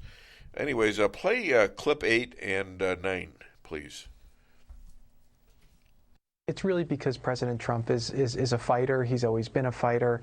Ivanka and I were playing golf with him a couple days ago, and I was joking with him about how in the way that he drives his enemies so crazy, they always over-pursue him and make mistakes in trying to get him. And that's basically what happened here. But what's happening now is the same thing being done by the same people in the same way. They're leaking to the same sources. They're manufacturing fabulous claims that then get debunked, shortly thereafter.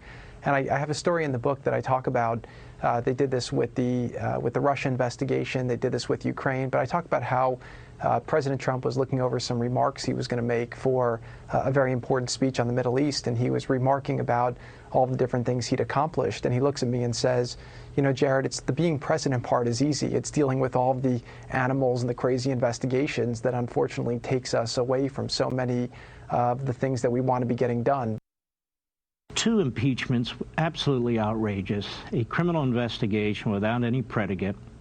The constant media attack and the leaks and all the rest of it. How were you able to cope with that? And your wife is in the White House. You have your father-in-law is in the White House. And, I mean, you're working and you're working hard, but you're human beings. How do you cope with this?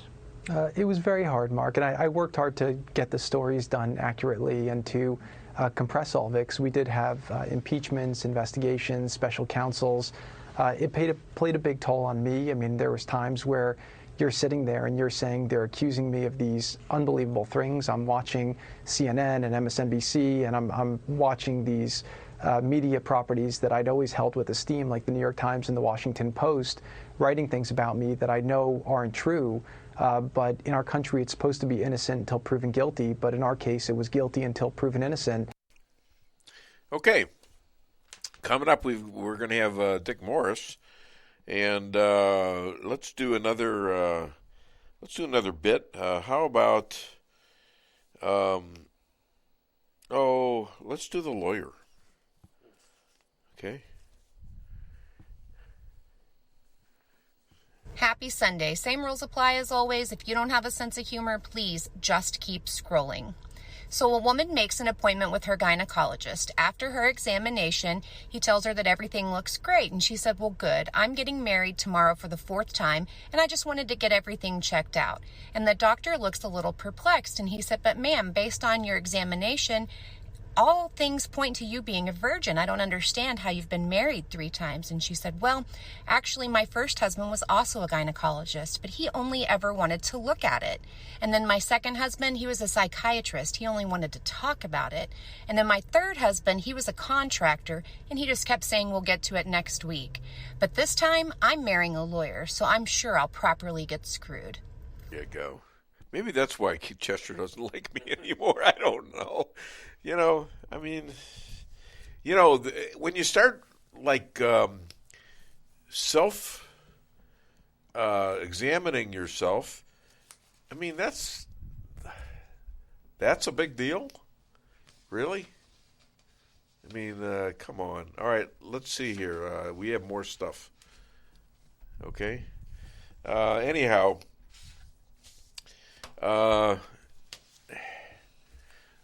Coming up, we got Dick Morris, who is a writer also, writes columns and stuff, and he's got dickmorris.com. Citing the crimes in L.A., Beverly Hills Boutique bans face masks. Isn't that something? Out of L.A., where you had to wear masks no matter where you were, all of a sudden they're banning face masks because they're getting robbed crazy and they can't identify them. I remember walking into a bank and I talked to one of the bankers, Town and Country Bank, and he says, we hate these masks. I said, well, why is that? He says, if we get robbed, how are we gonna identify the crook? I never thought I would walk into a bank or credit union with a mask on and not be a problem. Yeah. It's just weird. Well, yeah, I wasn't even thinking about that. And sure as hell they were thinking about it. Anyways, Ukraine gets another $3 billion. I think I told you that already. But they've got a total of $10 billion already. How come we don't have that same money protecting our border right now? We're being led by the biggest criminals ever. Think about that. We've got 2 million people who are, most of whom are illegal in this country, and Biden was flying them all over the country, and now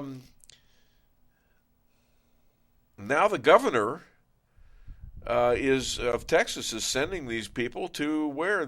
New York and D.C. He's busing them up there, and they were throwing a hissy fit for a while. Now they're someone's told them to shut up about it because they were going to go there anyways, probably one way or the other. Yeah, just the whole thing, just for thee and not me. That's what they don't like it when it's turned back on them. I bet somebody in the Biden White House said, okay, we're going to take care of this with federal money. Right. We're going to give you some federal money because they both shut up about it, both the D.C. mayor and the New York mayor. So, fine, Tony Fauci resigns. Let's see. I've got Fauci kind of hidden here. All right. He's holding up the Trump hat, and he ought to. There he is. And Fauci is resigning. Okay, is he resigning before the next Congress for a reason? Ask them if they're having trouble in the other room.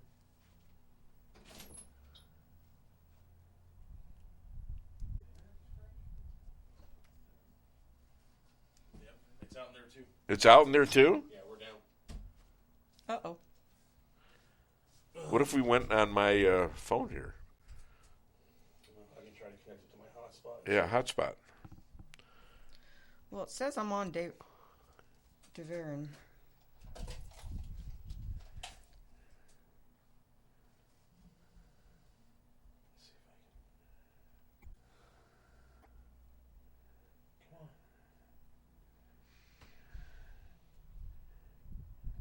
There it is. Right? That's okay. Yep. All righty.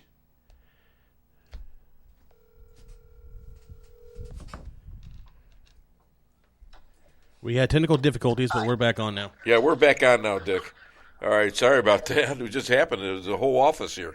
All right, hold on. We're gonna link you up.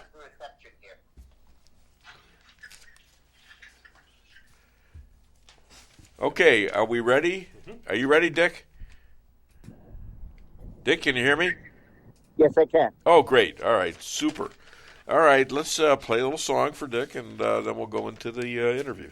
Hit it. From the lakes of Minnesota to the hills of Tennessee, across the plains of Texas, from sea to shining sea. From Detroit down to Houston, New York to L.A. Ladies and gentlemen, author of 14 New York Times best-selling books. The latest is The Return, calling from his favorite landlord's building in Trump Tower. Man with his own TV show. Please welcome Dick Morris.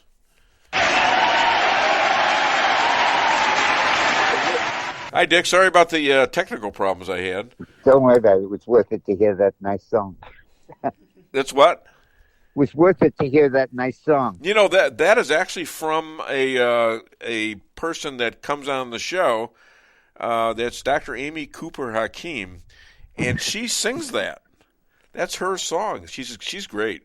Anyways, as a tenant on the of Donald Trump, does everyone who lives in Trump Towers get 100 interviews with him? No, they don't. That's not part of the deal. I'm the only guy in New York that likes his landlord. So you know him. Yeah. My father was his lawyer. Oh, really? Oh, yep. So there's a connection. So Yep. are there any idiosyncrasies you want to tell us about Donald? Is there anything about Trump that's not an idiosyncrasy? Oh, my God. Yeah, well, what you see is what you get. And that's the amazing thing about him. There is no difference between the Donald Trump in public and the Donald Trump in private. So I was going to ask you if Trump is elected, as you say he will be, if he wants you in his next cabinet, would you be willing to go? No, not in the cabinet, because I'm opposed to slavery. Okay, what about as the 13th Amendment outlaws slavery, and being a federal official these days would be slavery. So what as an advisor, would that be part of his cabinet? Dick, you there? Hello? An advisor. Yeah.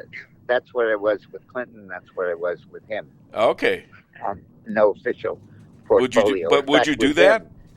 In 2020, I spoke to him every day, and I never got paid. It was just because I absolutely adore the guy, and I think that it's crucial that he get elected, and now even more crucial that he get reelected. Well, I have a question. How do you go from the opposite end of the aisle here, the Clintons, and then Donald Trump? How did you? Were you a Democrat at one time? Yeah, I was. Yeah. And I got Clinton elected. But I haven't changed, Dave. The party has changed. I'm still camped on the 50-yard line, but right now it's in the end zone. Yeah. It's moved so far to the left. Bill Clinton built the wall on the southern border. Bill Clinton had mandatory minimum sentences. Bill Clinton brought back capital punishment at the federal level. Bill Clinton had welfare reform. You have to work. Yeah. Time limits on welfare. Balance the budget. That doesn't sound like Joe Biden, does it? Well, of course not. But you had a lot of influence in that, I guess, as a sort of a a conservative Democrat, if there's such a thing. Yep. There isn't anymore, is there? So let me talk a bit about Trump. I think that the times are very, very serious. I did a show the other day, and the guy said, everybody always says this election is the most important. Yeah. This election is the one that will determine the fate of the country. And he said, so how can you say that about this election? And I said, well, it's simple. We lost the last one. and now we're losing. We're behind the 8 ball. And now it's absolutely vital that we win this. Because if we don't, it's our absolute last chance. Well, is it going to be an honest election? There's a lot of people like me who question how honest this was. Yeah, this one will be because of something that a lot of people don't know about, but we'll all know about in a few months. There's a case called Moore versus Harper, which is being heard by the Supreme Court in the fall. Yeah. That's brought by a group of North Carolina Republicans who are unique in that they know how to read. And they read the Constitution. You can look it up yourself. Yeah. Article 1, Section 4. The times, places, and manners of holding elections for the determined by the state legislatures.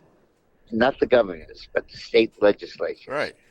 And the point, so that what's going on now is we have 3 states where the legislature and the governor have agreed on really good reforms that prohibit and foreclose the possibility of ballot fraud.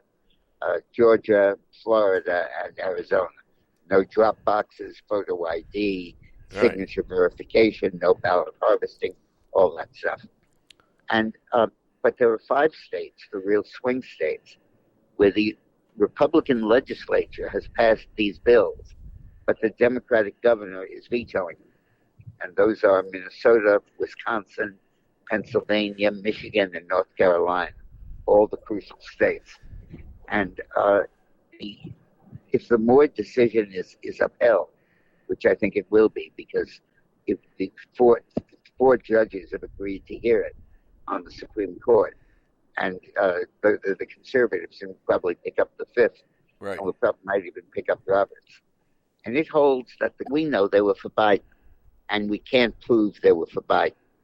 That's why the Democrats were so masterful in the fraud that they committed, because they knew that the secret ballot would protect their fraud. Ah, interesting. Hey, it's been obvious that Liz Cheney was positioning herself to run for president. The only road I can see her in is as an independent. How would that affect the election versus Trump and Hillary? I think the irony of it is that it would help Trump, which is why I don't think she's going to do it, because it would split the anti-Trump vote. People that don't like Trump could vote for the Democrat or for Liz Cheney, and that'll help Trump win. But I don't think that she's really running for president. I don't think that she will go ahead with it. I think that what she's doing is making a lot of noise so that she can continue to attract attention to the absurd claim that Donald Trump was running a revolution and an insurgency against the American government on January 6th. And the goal of that is to invoke the clause of the 14th Amendment that says that if you were involved in an insurrection against the government, it was passed right after the Civil War, you can't hold public office, which stopped the Confederates from getting elected. Yeah. And they're now trying to use it to stop Trump from getting elected. Well, is that what this committee didn't get enough evidence for that? Right. So what they're doing now is breaking into Mar-a-Lago. Yeah. Using the archives as a pretext. Yeah. And the goal is to find evidence to knock Trump off the ballot.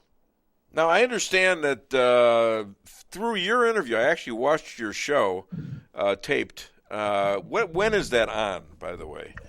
My TV show is on Saturdays Eastern at 7:30 p.m. So it'll be 6:30. And Sundays Eastern at 1 o'clock p.m. Okay. So I was wondering, this guy said there was a time limit on when they could do this, 90 days before the election. Yep. And they were talking about this for months before, weren't they? And so this thing now that they're posing as an emergency, really the only emergency was that they ran out of time. Yeah, they did. Well, they were backed up in two respects. On the one hand, they thought that they could defeat Trump in a primary. So their goal was to get DeSantis to run. And the newspapers were very positive to DeSantis. They sort of set it up so he could try to run against Trump. Or if not DeSantis, Pence or somebody. Yeah. And then Trump reeled off the series of wins in the primaries, where every one of the states had selected his candidates, even if they had begun far back. So the Democrats realized we'll never beat Trump in a Republican primary. He's got a lock on the nomination. And with this economy, he'll probably win. Yeah. So we have to kill him before that. And the way they chose to do it was to get him off the ballot with this stupid January 6th argument. And that's what the search of Mar-a-Lago is all about. Wow. I mean, this is history. Nothing's ever been done like this before. Nothing even close. Yeah. And that's only half the story, Dave. The other half is the expansion of the IRS. Yeah. Revenue is a pretext for that. They know that they're not going to get much revenue unless they can really go after the top 1%. And that doesn't take 87,000 thugs with guns. It takes a few really smart tax lawyers who are paid 10 times what the government lawyers are paid. Yeah. But what you can do, and what they're trying to do, is to intimidate the Trump voters. They're going to 95% of the audits are people making less than 25,000. Their goal is not to fight loopholes and deductions; it's to find unreported income. So they'll go out and they'll visit every waitress and waiter and cab driver and Uber driver and bodega owner and mom and pop store and solo or entrepreneur, and they'll say, we don't think you reported all your income from last year. Here's our proof. And we don't think you reported all your tips as a waitress, and here's our proof. And a year ago, you deducted as a business expense a dinner meeting, but we checked with the restaurant, there was no company, you ate alone.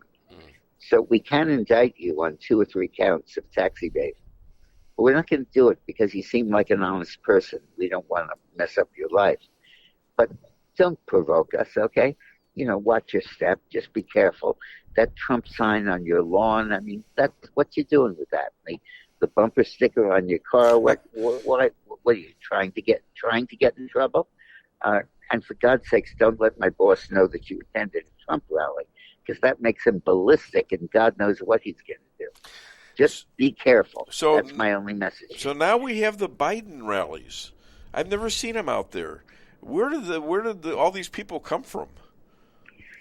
Are there Biden rallies? Yeah, he's out there bragging about the loans that are going to get paid off and but signing the legislation.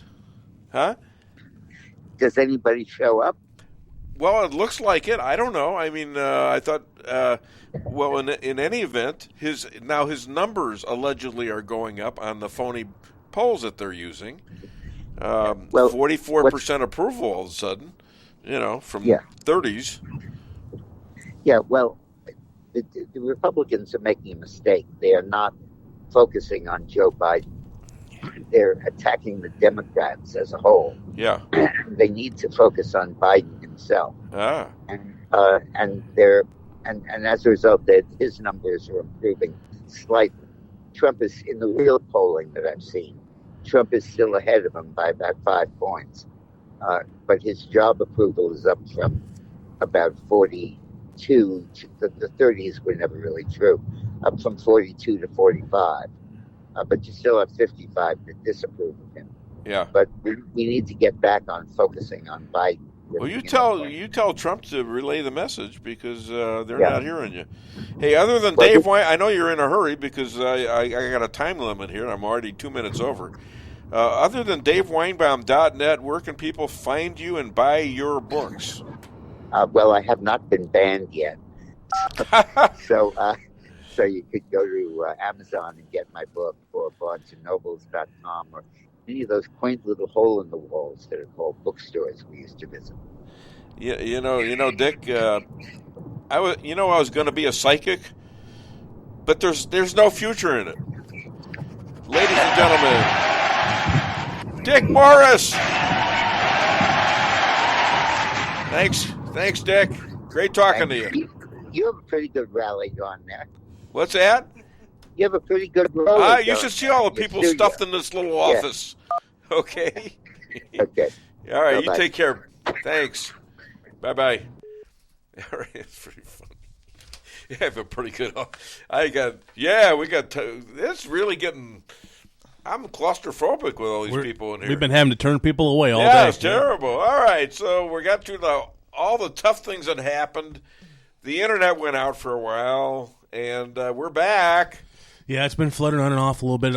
Is it? Yeah, so if you lose us for a second, just stick with this. We'll come back on. It sounded to me like he was like in a taxi or something. Yeah, sound like it. Yeah, so, I don't care. I'll talk to anybody, any place, anytime. So what else do we got? Do we got any more messages? I don't think so. All right. I thought I saw something. But. I was posting some comments letting everybody know that we lost connection and that we're back, Kathy, and then we lost it again. Yeah. Sanford, Dillon. What happened? Yeah, that's what happened. Yeah. All right, well, we're back. We're back. Okay. And let's do... now, this is... the last couple clips I played were from Mark Levin and Jared Kushner. That's Trump's son-in-law. And there was a lot of controversy over him. I don't know exactly why. He was in business for himself. I know his father got arrested once, and he's married to Trump's daughter. He's Jewish. Ivanka is Jewish. She converted. All their children are Jewish. They're brought up Orthodox. And what's interesting were all the comments about Trump being so anti-Semitic. Where the hell did that come from? What, does he hate his own daughter and son-in-law and all the other, his grandchildren? Got a message here from Pastor Pat. Yes. Oh, thank you for the birthday wish. Well, you're welcome, Pastor Pat. And I know, being 39 is it's a big deal.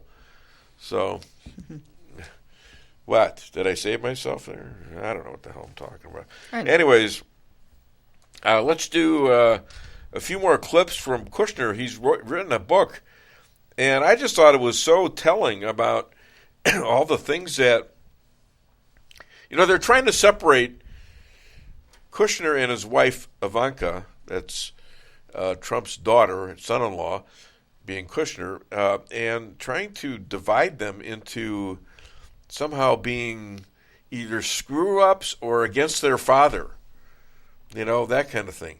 So this is Jared Kushner talking about Trump, and he was talking about they were playing golf the other day. So how bad could that be? And isn't it interesting that Dick Morris's father was Donald Trump's lawyer? Huh? And I guess you could say, Donald Trump was really, he was really kind of a liberal at some point because he gave all this money to Democrats. How could he be racist? He's giving money to Al Sharpton, Jesse Jackson, and all of a sudden he hates blacks? I mean, that's garbage. We're up against a lying skeleton of a Democratic Party. They are not the Democratic Party of even 20, 30 years ago. They're really criminal right now as opposed to just being nasty. So, hey, Jeff Zink, happy birthday, Pastor Pat. I thought, he actually said to you. Oh, yeah, you gotta one up me. Yeah, thanks, pal. We'll talk later. Anyways, play a couple more clips. Clip 10 and clip 11, please. We focused on ending the endless wars. We focused on building the wall and securing the southern border, and many, many other things. We kept gas prices low, wages were rising, and the economy was booming. No president took on China, really, before Donald Trump. And Donald Trump wasn't looking for trouble. No president took on Vladimir Putin, like Donald Trump. No president took on the sense. And then you had the media hyperventilating over the fact that Trump was going to cause World War III. But what you saw over the course of his presidency was that his foreign policy was a rebuke of both administrations before him, Republicans and Democrat.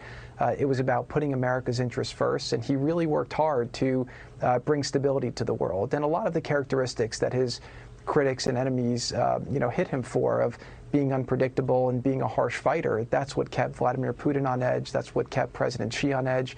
He wasn't out there virtue signaling. He wasn't being provocative where he didn't need to be, but he really did an incredible job. With warmer temperatures right around the corner and allergies ramping up, now's the time to get those AC units serviced. At Hartley's, we pride ourselves in offering outstanding service with fast response times. With proper maintenance, you can make those hot days be a lot cooler and remove those pesky allergens that always seem to find their way into your home. Call us today so you can be living a much cooler and healthier life. Hartley's, community born, community raised, community serving. Call Hartley's Climate Control today at 573-368-3163. Kent's Jewelry does custom engravings for almost anything. Awards, signs, guns, swords, mugs, yetis, and knives. Kent is the premier custom jeweler in mid-Missouri. We have a great staff, the technology, and equipment to create what you dream for, jewelry and engraving. Kent's Jewelry, 907 North Pine, downtown Rolla, 573-364-1030. That's 573-364-1030. Locally owned.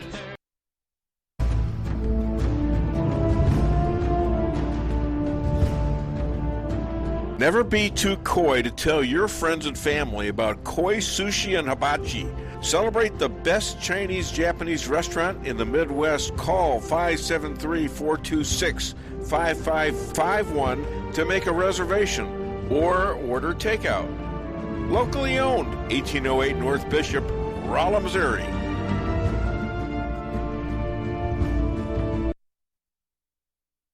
We can sum up McDonald's new crispy chicken sandwich in one word. Crispy. But also juicy and tender. Okay, it's crispy, juicy, tender. All one word. But then, also pickle. Oh, and potato bun, which is two words. Okay, we can't sum up our new crispy chicken sandwich in one word, so you'll just have to try it to understand it. Order ahead on the McDonald's app at participating McDonald's. Ba-da-ba-ba-ba. Merrill's Quarry and Asphalt, 40 years serving cities, counties, and everyday businesses with driveways for people who live and work in our little piece of heaven right smack dab in the middle of America. Call 573-578-9101 for your free estimate of rocking, rolling, paving, driveways, sealing, and striping, too. That's 573-578-9101 for your free estimate. Your home is your castle. You don't need unwanted hassle. Don't let those creatures move in to stay. Let us protect your investments. That's what we're all about. Plank Termite and Pest Control will save the day. Plank is locally owned and family operated right here in Rolla, a Google preferred business. Our customer service and your satisfaction is our number one goal. So call Plank today at 368-3333. Plank Termite and Pest Control will save the day. Busy schedule? Let your locally owned Price Chopper help you save time with online shopping. It's easy. Sign up to tcmarkets.com or download our mobile app in the App Store or Google Play. Create an account and browse through the categories and choose the items you need. When you place your order, your personal shopper will get all of the items you've selected, taking the same care you would and following your notes. We offer free curbside pickup, so you don't even have to get out of your car. Start your online order today and no online shopping fee for a limited time. Go to tcmarkets.com or download our mobile app to get started. Price Chopper. Fresher savings every day. At Town & Country Bank, we are committed to providing exceptional service to our customers. We do more than just provide loans for our community. We help make dreams become reality. Whether it's a new home, farm, business, or a new car, we would love the opportunity to help.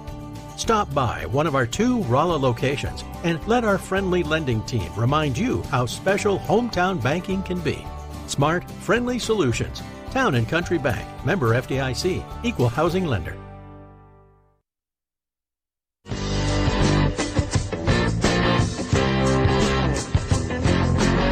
A-Car Real Estate, where experience matters. 532 million sold since 2003, the #1 sales volume in Phelps County. As a client for decades, I can say they are the best in mid-Missouri. Call 573-368-7355. That's 573-368-7355 for the best real estate experience you'll ever have. 15 minutes from now, we're going to be talking to Jeff Zink. He's already contacted me and insulted me, but that's all right. I thought that every day was your birthday. Lisa celebrates every day with you. Who's he talking to? Is he talking to me? You talking to me?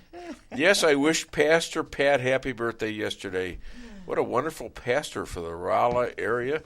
If you want the truth about the Bible, come listen to Pastor Pat. And he spoke at the church, didn't he? He did a good job. Sure did. Yeah.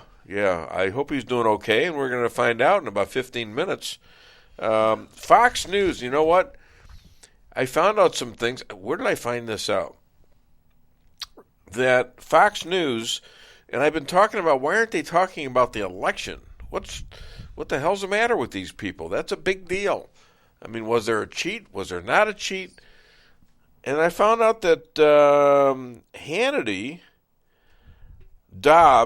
Lou Dobbs, who got fired from Fox, and Tucker Carlson are all going in for depositions because Dominion is suing Fox News for $1.6 billion. That would explain it. They're not allowed to talk about it. They can't. Okay, well, so hopefully that's the reason. I'm just going to put it that way. I'm pretty sure they can't even say they can't talk about it. So they are being restricted, and would be. Now we know the reason. I hope there's a lot of discovery. Now the guys that own it, the Murdochs, might be up for getting deposed, and I think it might be interesting to see the discovery on this, because if what we have seen is true, there's going to be a problem for Dominion. Of course, this thing takes so long; it's not going to happen overnight. It's not going to happen before 22 elections, I don't think. That's the problem, Cheryl says. You know what? We're dealing with a court system that is by design slow.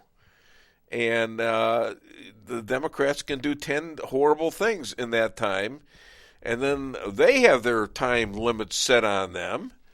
So now we got news that the redacted Trump affidavit is about to be released by the judge, which is redacted by the DOJ. So I wouldn't expect much, but you never know. It could be a surprise. I don't know. Let's see. Trump files a lawsuit to review the seized data. So, and for some reason they have to update that. They've got to do some work on that as well, but he wants the data back, and he's fighting back. Thank goodness. Robert Davey, a guy who I spent some time with, he's an actor, but he's also produced a film called My Son Hunter, and I'm not sure exactly where this is going to be seen. I think it's on Breitbart. And I'm not sure what the dates are, but I thought it was interesting that not only did he did we spend some time together at the 2012 CPAC, where actually I spent some time with Breitbart, the actual Breitbart guy, and I was pulled to the side by some gal and said that, told me, she says, you know, if Breitbart doesn't watch it, he's not going to be alive very much longer. And I don't know what the hell she was talking about, but sure enough, within months of that, he was dead. Okay, they said it was a heart attack, but who knows? They had an actress that died the other day, Anne Hesh, and yes, she did a sex trafficking movie years ago and was also outspoken about it and was working to help expose stuff. And all of a sudden, she had a mysterious crash, and they said it was because she had drugs in her system, and she died the other day from her injuries. Yeah, it's kind of interesting how everybody that has that lead singer Linkin Park years ago said the same thing. He's going to help expose stuff, and then he ended up dead. I mean, it's one after the other. Yeah. Well, you know, I mean, that's one way to shut people up, you know. Yep, so, they can't talk whenever they're not here anymore. Yep. So the Biden White House knew about the raid on April the 15th. And because why? He was consulting with the White House lawyer, and she spilled the beans on it. And so they knew about it. It was a total lie that Biden told. He is still agitating crowds against Trump supporters. Now we're junior fascists or something like that. I'm very interested in all the Jewish people that support Trump, which is a lot more than before the 2016 election. I'll tell you that. After what he did in the Middle East for peace and for getting these Arab countries and Israeli countries together, Muslims and Jews, Saudi Arabians and Israel. Wow.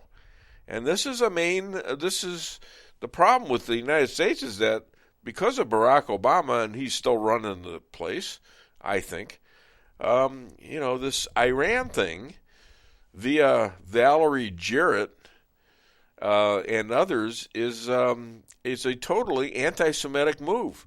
So Biden, who isn't naturally anti-Semitic, is picking the decision with a bunch of other Jews in his administration, helping him with the Iran deal that is potentially going to start a war in the Middle East. And Israel is going to be attacked by Iran because Israel can't tolerate a country that said they're going to wipe them off the map having a nuclear weapon. It has to happen, as you heard the rabbi earlier. All right, so anyways, here's something from Chicago. Air taxis. You know, from O'Hare to downtown, it takes 15 minutes to take these air taxis, and they're experimenting with this right now. They're helicopters, is what they are. And they're taxis. Can you imagine that? Well, I mean, it's the world that's coming. What was it, the Jetsons? I mean, we're turning into the Jetsons, but not in a good way. Okay, I mean, there's a lot of bad stuff going on. You still got a horrible situation in the black communities in Chicago and elsewhere. That ain't changing anytime soon, not under this administration. It's why we need Donald Trump back. This is nuts. I mean, what, other than being a socialist and a communist, what are the other benefits of having a Joe Biden lead us in this country? I mean, nobody's scared of us. None of our enemies are scared of us. And our friends are scared of us because they can't trust him. Yeah, and that's why Jared Kushner's talk was interesting, because he kind of outlined Trump's style and why it worked. Because what Biden's doing is not working, and that's pretty clear. Let's get 12 and 13 in on there. I want to get as much of that as possible. The Abraham Accords, which was the biggest peace deal that's happened there in the last many decades, where now you have Israel and the Arab countries working together. I write about how President Trump's unique out-of-the-box style helped bring that about.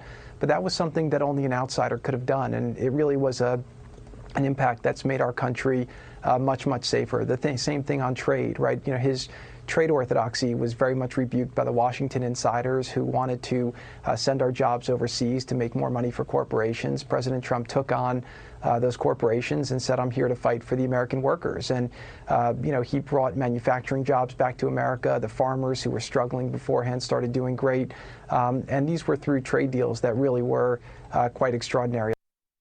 I write about President Trump's first trip to Saudi Arabia and Israel, and then to visit the Pope in Rome.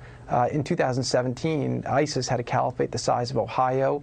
We had extremists, people being radicalized online who had attacks here in America in San Bernardino, and the Pulse nightclub shooting. And radical extremism was a major issue, and President Trump didn't run from the problem. He ran to the problem, got all the world leaders together and said, we're going to solve this together. And he's created tremendous peace that's been enduring and very, very impactful on the world. I believe you were a Democrat, fairly moderate, maybe left of center Democrat, and here you show up at the White House with Donald Trump, who is an unconventional conservative, but a conservative nonetheless. And so my question to you when we return is, how did you fuse those two things? Did you change, or did the atmosphere change, and then you realized, well, wait a minute, things are a little different than I used to think? The campaign was a real experience of learning about the country and learning about the issues. I saw President Trump more as a pragmatist, and I supported basically all of his policies and was very proud to be working on them. You know, my background, I was probably more centrist in New York, living on the Upper East Side. I thought I lived in a very worldly community. I was dealing with the heads of the media and the heads of the banks and the heads of the fashion industry and the heads of the technology industry. And then I would travel with Donald to, one story I tell in the book is the first rally I went to Springfield, Illinois, and we walk into the convention center, and the gentleman who is in charge of the rally comes up to him and says, congratulations, sir, you just broke the 36-year record of this convention center. And Trump says, who was it previously had? And he said, Elton John. And Trump turns to me and said, and I don't even have a guitar. Imagine how much better I could do if I played an instrument. That's great. I mean, that's some really good insight right there, and how he draws those crowds. And now Biden is aping this. Who wants to go see Joe Biden? Really? I mean, he's just not good. He's you can't understand what he's saying half the time. He doesn't know what he's saying half the time, and he doesn't make any sense about what he's saying about the loan deal, getting your loans. Anytime Biden talks, this, to me, is the perfect explanation. What you just said is one of the most insanely idiotic things I have ever heard. At no point in your rambling, incoherent response were you even close to anything that could be considered a rational thought. Everyone in this room is now dumber for having listened to it. I award you no points, and may God have mercy on your soul. There you go. Perfect. A perfect interjection by my producer. Honey, isn't that good? It was very good. Yes. All right. JP's on it today. Yes. He's cheering. Give myself some applause. There you go. Giving himself some applause. I wasn't going to give you crickets. I have no basis to give you crickets. I don't have a way to do it. I need a cricket button. That's all the controls over here on this nice little board over here. I know. He's like the Democratic Party. He's got me under control. Just push of a button under here. Controls. Well, don't turn off the internet right at when I'm going to interview Dick Morris, for God's sakes. I know, but I just couldn't. Just like they took over with the internet in the 2020 election. It's like control it. China Fu Company. China Fu Fang Company. They own 300 acres of North Dakota land just 12 miles away from Grand Forks Air Force Base, and they specialize in drones. They also own 352,000 acres of American land worth billions of dollars. Is this a good idea from somebody who just might be our biggest enemy so far? I don't know. All right, we're coming into where Jeff Zink better get his lovely little portrait up here, or I'm going to have to not be nice to him somehow. I like Jeff Zink. He's of course we need to get him to give us more information about what the hell's going on. We talk about lawsuits and they're not happening as fast as I thought they would, and there he is right there. All right, play his song. There he is. And he served in the army, where he lost his right eye, but he flew a flag out in our yard till the day that he died. He wanted my mother, my brother, my sister, and me to grow up and live happy in the land of the free. Now this nation that I love is falling under attack. A mighty sucker punch came flying in from somewhere in the back. Soon as we could see clearly through our big black eye, man, we lit up your world like the 4th of July. Kinesiologist knows the Arizona audit better than anyone. He is a 1-6 eyewitness, along with his son Ryan. Division I football player and basketball referee, not at the same time, I don't think. He's running for Congress in Maricopa County in Arizona. Please welcome Jeff Zink. How are you, sir? Good. How are you doing, Dave? Good, good. Stephanie, how's she doing? She's doing great, working as always. And, of course, it's always nice to see the lovely Lisa. And, yes. Of course, you got JP there. Yeah. JP's on it today. We already had the internet go out today. Yeah. Once. Yeah, we're kind of working off a rigged system here. And I just wanted to point out with Jeff's song, that's one of my favorite country artists, Toby Keith. Yeah. That was written back when September 11th happened. But I think it's still pertinent because we are facing another enemy. It's just not the enemy that we had back then. It's a new one. It's the enemy within our own borders, I think.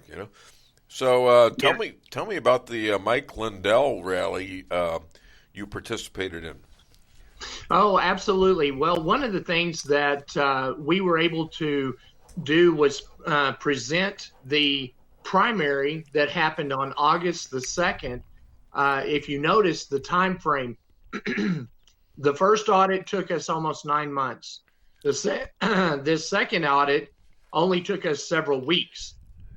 We're going to get so good at auditing that we're going to actually be able to do this in real time. And then by the end of the voting part, we'll be able to tell you what's going on. So one of the things that came out of the summit was things that we discovered here in Arizona. We're presently getting 842 affidavits that are confirmed that we had sex offenders that are violent sex offenders, felonies that registered to vote on January. They voted in, some of them voted in person, by mail, various aspects of it. But the thing is that they did vote.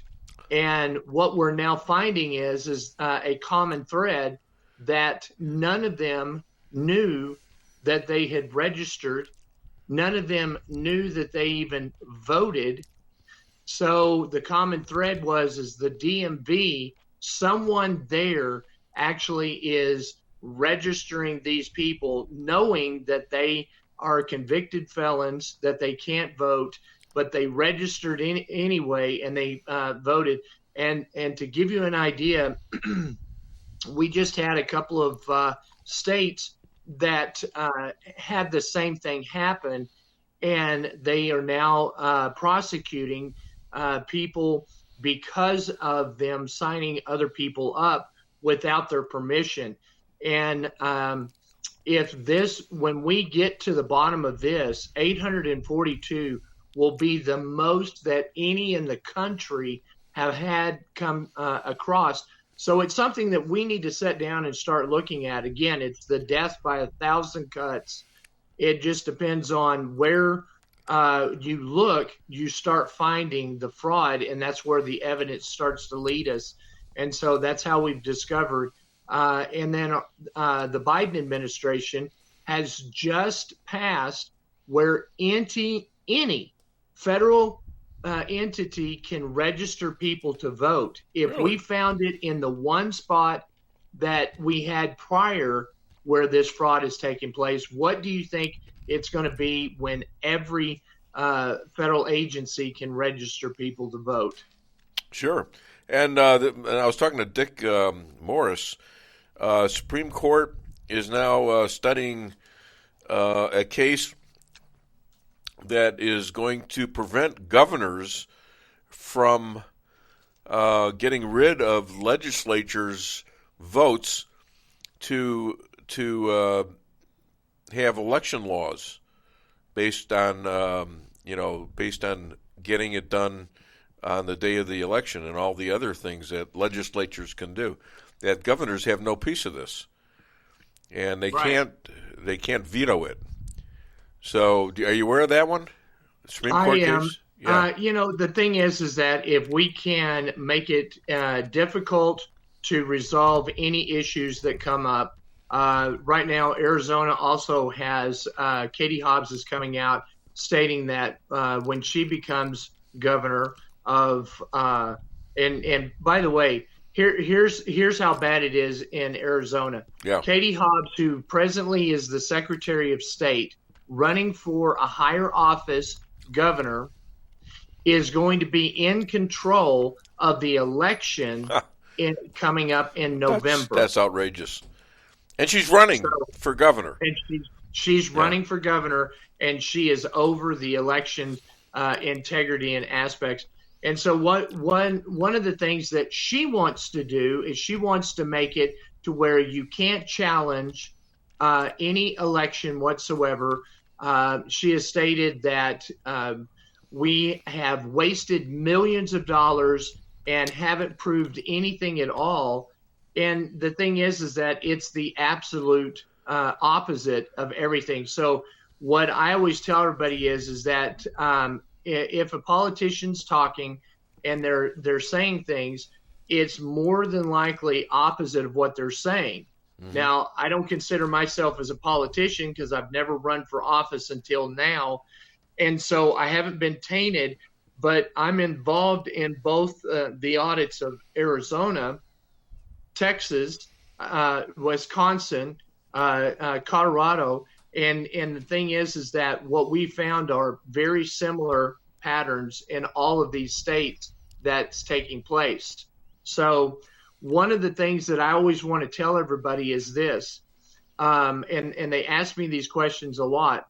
What is it that I can do? And what I'm telling everybody is to download an app on your phone called Votify Now. And it's VOTIFY NOW. And if you go to votifynow.org, you can take a look at it. But what it is that if you see something, say something. This app will actually allow you to take video and pictures and put in a description, and then it will upload all of those, send it to a central location. They will then organize it, send it to the AG and the sheriff of your county so that it can be investigated. And we're trying to do this in real time so that when you see something and you send that immediately, they will then take it and then send it to them. And so that hopefully with the picture, we can do video analysis. We can do with a still picture. If the resolution is fairly well with the face, we can do facial recognition, and we can find out who these people are. And so it is going along the lines of what 2,000 Mules were and everything else. Now, more than likely, Dave, you're going to get kicked off because we've been off of YouTube because what we've been talking about is something that is now being censored more than anything else now. I can see that. Yeah. Zuckerberg censored the Hunter Biden laptop for 7 days based on a request from the FBI. And he admitted to this on the Joe Rogan show.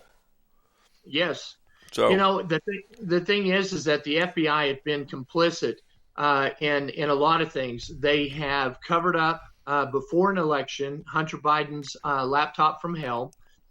We have also sat and watched them have insurgents that we've now started identifying and are now showing that they were instrumental in the January 6th so-called insurrection. The thing is that that's not an insurrection. Again, as a congressional candidate, I was there and I condemn what happened in entering into the Capitol and the destruction that was taking place. That wasn't Trump people, and it wasn't something that just the average person who went there to see President Trump speak and to support him, they're not the ones that are involved in all of this. And now what's funny is that more and more evidence has now come out in regards to the FBI, even to the point of the Whitmer case. Yes, I just wrote that down. Governor Whitmer. Yes, 18 people now have been convicted. Yeah. 12 of them are FBI agents. How do they convicted him? Are you kidding me? They're in the process. They've arrested them and they charged them. We're waiting to see if they actually go to trial. It ain't going to happen, but you know what? This is your FBI today. Now, we're also seeing a lot more of these whistleblowers who maybe in the FBI have decided, well, maybe I should follow my oath that I gave to protect this country from domestic terrorism, which is what people like Ray are imposing upon the FBI to go against their own oath. Correct. Well, and the thing is that this is a top-down issue and a problem. The top of the FBI have been corrupted. There are some good people in the FBI and the CIA and all of the three-letter agencies in the United States. However, the problem is that finding out who is friend, who is foe, this is where whistleblowers are going to have to come in, and they're going to literally have to shut down some of these insurgents or cells that have actually sprung up inside the FBI. Mm-hmm. And this is the problem that we're faced with as Americans. We have been trained that our leaders are supposed to be honest and trustworthy and people that have the best interests of us. What we're finding is that the only interest that they have is taking care of themselves, and also it's a money and a power grab that they want, and so they want that separation of the elites and the peasants. And guess what? You and I are not in the club. We're not invited. Yeah, I know. Too bad. Dominion voting systems they're deposing a bunch of Fox stars like Hannity, Carlson, Dobbs, Steve Ducey. There's a $1.6 billion lawsuit there against Fox by Dominion. So maybe that's why they never talk about the elections on Fox News. Is it? Well, it could be, but the thing is that Mike Lindell has also been under a lawsuit as well with Dominion. And he keeps egging them on, trying to say, please take me to court, because here's the one thing that in a court system, there's something called discovery. Right. I was just talking about this, wasn't I? Yeah. I said, the other end of this is you have discovery, right? And so a lot of people like Lindell think they have the proof that Dominion did do this, don't they? Well, there's no question we have the proof. We're just and what we're trying to do is just continue to pick the fight until they actually do this. You know, it's like anything that a bully. Once you challenge a bully and they say, "Go ahead, throw down, let's go. I'm willing to challenge you," and then they start backing up and making them think twice. Well, this is kind of where the stance is with Mike Lindell and Dominion, is the fact that he's like, let's go toe to toe. I have my evidence. You have your evidence. Yeah. You submit it. I'll submit it. And then we'll let the jury and everybody else take a look. And they know that they will lose if they bring this to court, because then the people will be able to look under the hood and see exactly the algorithms that were used. They will be able to see source code, which shows that one click of a button and you can flip the numbers, and the metadata is never altered or changed, so you can never look at it at the metadata and show that any nefarious things have happened. And we have all that evidence, and we are able to prove that, and we're just waiting for somebody to go ahead and say, all right, let's go to court because you're wrong, because they know if they do, then we're going to be able to prove what happened. Well, yeah, I mean, if we have the evidence of them doing things wrong, and it's reasonably good evidence, they could lose. I think Lindell has a countersuit against them, doesn't he?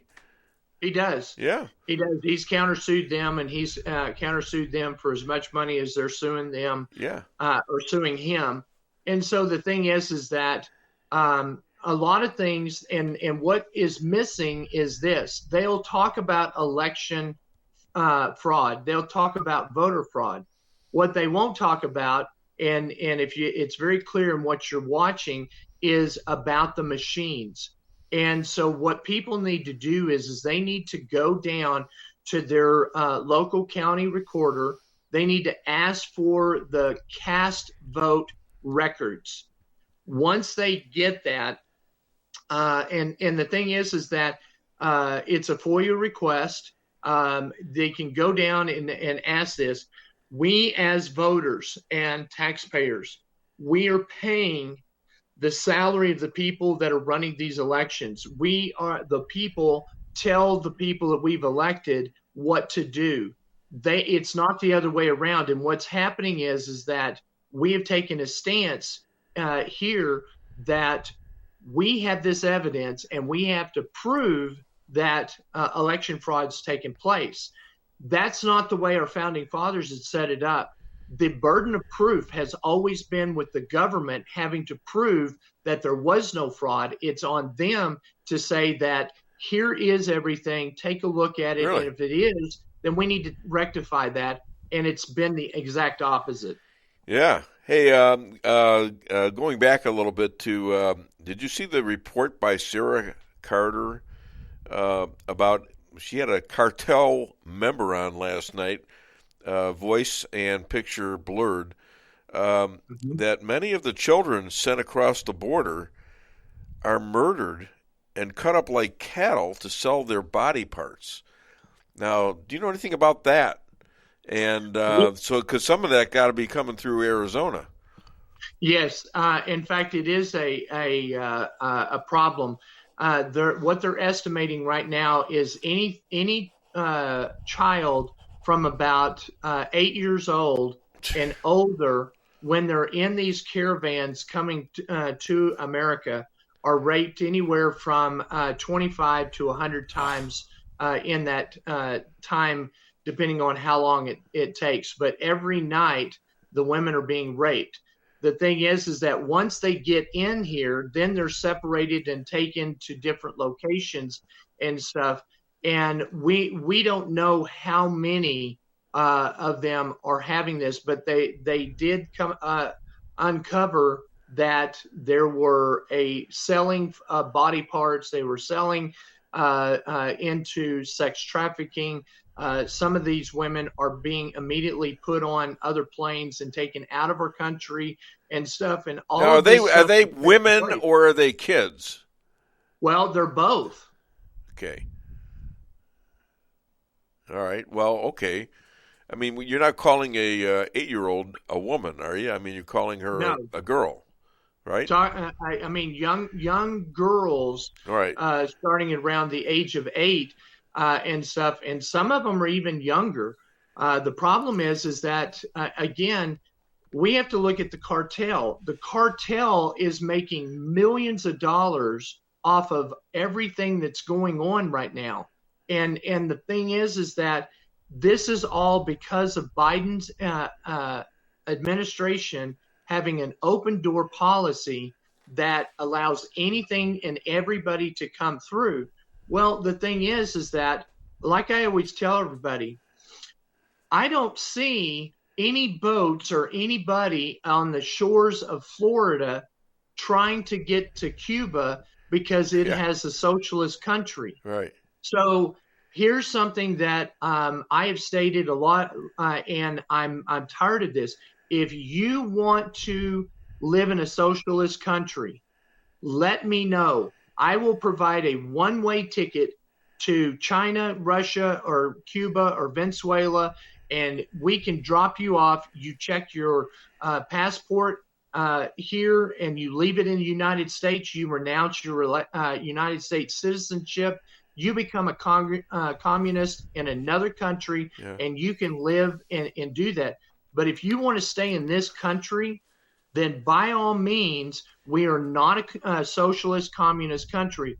This is the land of the free, home of the brave. We have men and women who've died for these freedoms, and the people that are have these freedoms think that socialism is all that good. Then go to another country and find out how it really is.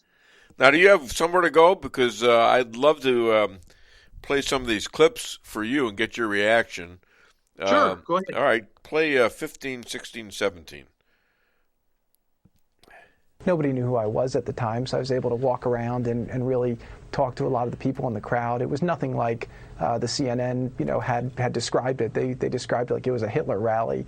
But these were just hardworking Americans who felt like somebody was finally fighting for them. And I saw in all the issues that the things that my friends, who were apparently the worldly people on the Upper East Side, believed were different on issues like Common Core. Trump said, I'm going to end Common Core and I'm going to send it to the states. I'd just been at a charity gala in New York a couple weeks prior where the leader said the way we're going to create equality and fix this country is by supporting Common Core. And I said, well, these people are against Common Core. And then I saw the same thing with trade. He wanted more protectionist trade that would keep our manufacturing jobs here in America. He wanted to secure our border. I had friends in New York saying that building a wall was a racist notion, and I kind of said, well, it just seems like it's an issue of sovereignty and it's common sense. Most countries have some border that they're trying to secure. When we got to the White House, there were several issues that President Trump asked me to work on, including the Middle East. And as took me a while, I write in the book about how my first year was a big education lesson for me, learning what it was like to be in Washington, how I was interacting with people. But as I started getting some more momentum, President Trump asked me to work on immigration, and he asked me to take lead on building the wall. I write about, who was resisting that. I think it's actually will be very surprising to readers who failed to get that done and why they didn't get it done. But that was something that President Trump wanted done. It was a key priority for him. And we were able to make a lot of miracles happen in order to get 470 miles built. Due to the success of the wall, there was a change in some of the migratory patterns. So we drew up plans and found funding for even more wall. And it was really working. When President Trump left office, immigration, illegal immigration at the southern border was at the lowest that had been in history. President Trump was pro-immigrant. He was just pro-legal immigrant, and he really did an amazing job through his policies of stopping a lot of illegal drugs and fentanyl through the southern border. The work he did was great at combating human trafficking. The statistics I learned about what happened to the people who were being trafficked across the southern border was just absolutely horrifying to me. and what happened as well to stop that, and with the money that the cartels were getting from it, was something we were very, very proud to stop. So I'm very, very proud of the policies that we worked on. And one thing I'll say with President Trump is that he was a total outsider to Washington. He was a businessman. He thought about problems with a business mindset. And when you're from the private sector, you think about delivering results. And that was how I thought about it. I was also an outsider. I wasn't part of Washington's political class, and I was driven by achieving results. That was Jared Kushner, the son-in-law to Donald Trump. What do you think of that? I think it's right on target. The problem that Donald Trump had is the fact that he's surrounded by the swamp. Right. And the thing is that we know for a fact that there are people, and it doesn't matter what part of the government, they were slow walking everything that he was trying to accomplish. So if he give an order to try to do something, and it would go through the ranks, well, as it went from top down, once it got to the bottom where some things were going to start to happen, they would not show up for work, call in sick, send the information to the wrong department, ask questions and say, I don't know what they want. It's sabotage. All these things were to try to sabotage, to slow down, and to hurt Donald Trump. And think about this. Now that we have a person that, and by the way, the White House right now is the most expensive nursing home we have ever seen in the country. And so the thing is that what we need to do is with this president that we have in office, every agenda and everything else is being fast tracked all the way through. And you can see just how this agenda is working. And the people are starting to recognize the difference between the 4 years of Trump, where nothing was really able to get through, but yet he was able to accomplish every promise that he had promised the American people. He was trying to accomplish it, even though he had such these people were always against him. And so that was one of the reasons why, while he was very successful, it was because it wasn't for the help of anybody in his administration that went outside of his core. I don't think even he knew how deep the swamp was. I think he might have underestimated the swamp. I agree. And the thing is that, when you start draining the water, the problem is that all of the creatures come out and they start walking amongst you, and that's exactly what's taking place. And so we have a lot of these people that have been uncovered, and I think a lot of people are starting to understand that we're uncovering at an alarming rate the Republican swamp that's involved. Here in Arizona, to take you to give a small example, is we have Arizona Free Enterprise Club that is owned by the Koch brother, and they put out an email that went to every one of the Republicans here in Arizona. The problem is that they endorsed everyone except for me. My name is absent. How did that happen? From that. And so when I called and I talked to them in regards to that with Amy, she goes, well, we can't, endorse every person. We can't vet every person out or anything else like that. Really? And I said, seriously, you endorsed and everyone else, all 8 candidates except for myself.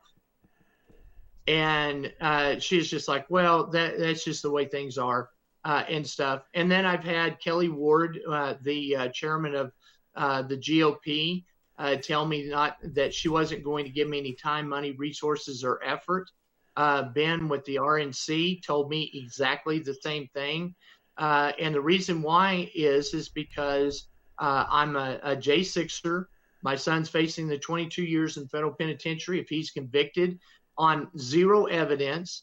And then on top of that, I'm the only congressional candidate that worked both audits now in Arizona with lots and lots of evidence against them. And so we have I've been on the front lines fighting them, and I'm fighting against my own party more than I am the Democrats.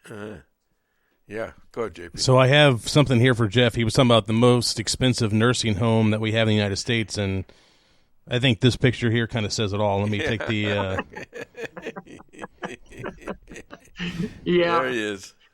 He is the resident, that's for sure. Well, there's no doubt about it that, I feel like we had this, the internet going down in the beginning of my interview with... Completely crashed, yeah. And I think it was, I talked to my office manager. I'm doing this from my office here in Rolla, Missouri. And he says it was just us. It was just this office that had the internet go down because he called the company up. So then we got it back. In fact, we're running on a hotspot from JP's phone.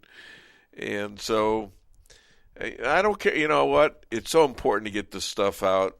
They're not going to beat me. We'll find a way to get the truth out, whether they want us to or not. It's showing like I got one person listening. Well, I know there's more than that, but you know what? I got to think if that one individual, maybe that's God. Maybe God's listening. Okay, and he's not listening to them right now. He's listening to us. That's my attitude, and I'm going to keep going. I know enough to know that you never give up on stuff like this, ever. Oh, absolutely not. And the thing is that I can't tell you how many times, Dave, I've been in an interview, and then all of a sudden my phone freezes. Yeah. The internet stops. All these problems and stuff, and I've had guys that are tech savvy, and they'll sit there and he'll go, "Yeah, we're under attack right now. You're getting hammered." Yeah. And they're trying to get into your router, and the router. Yeah.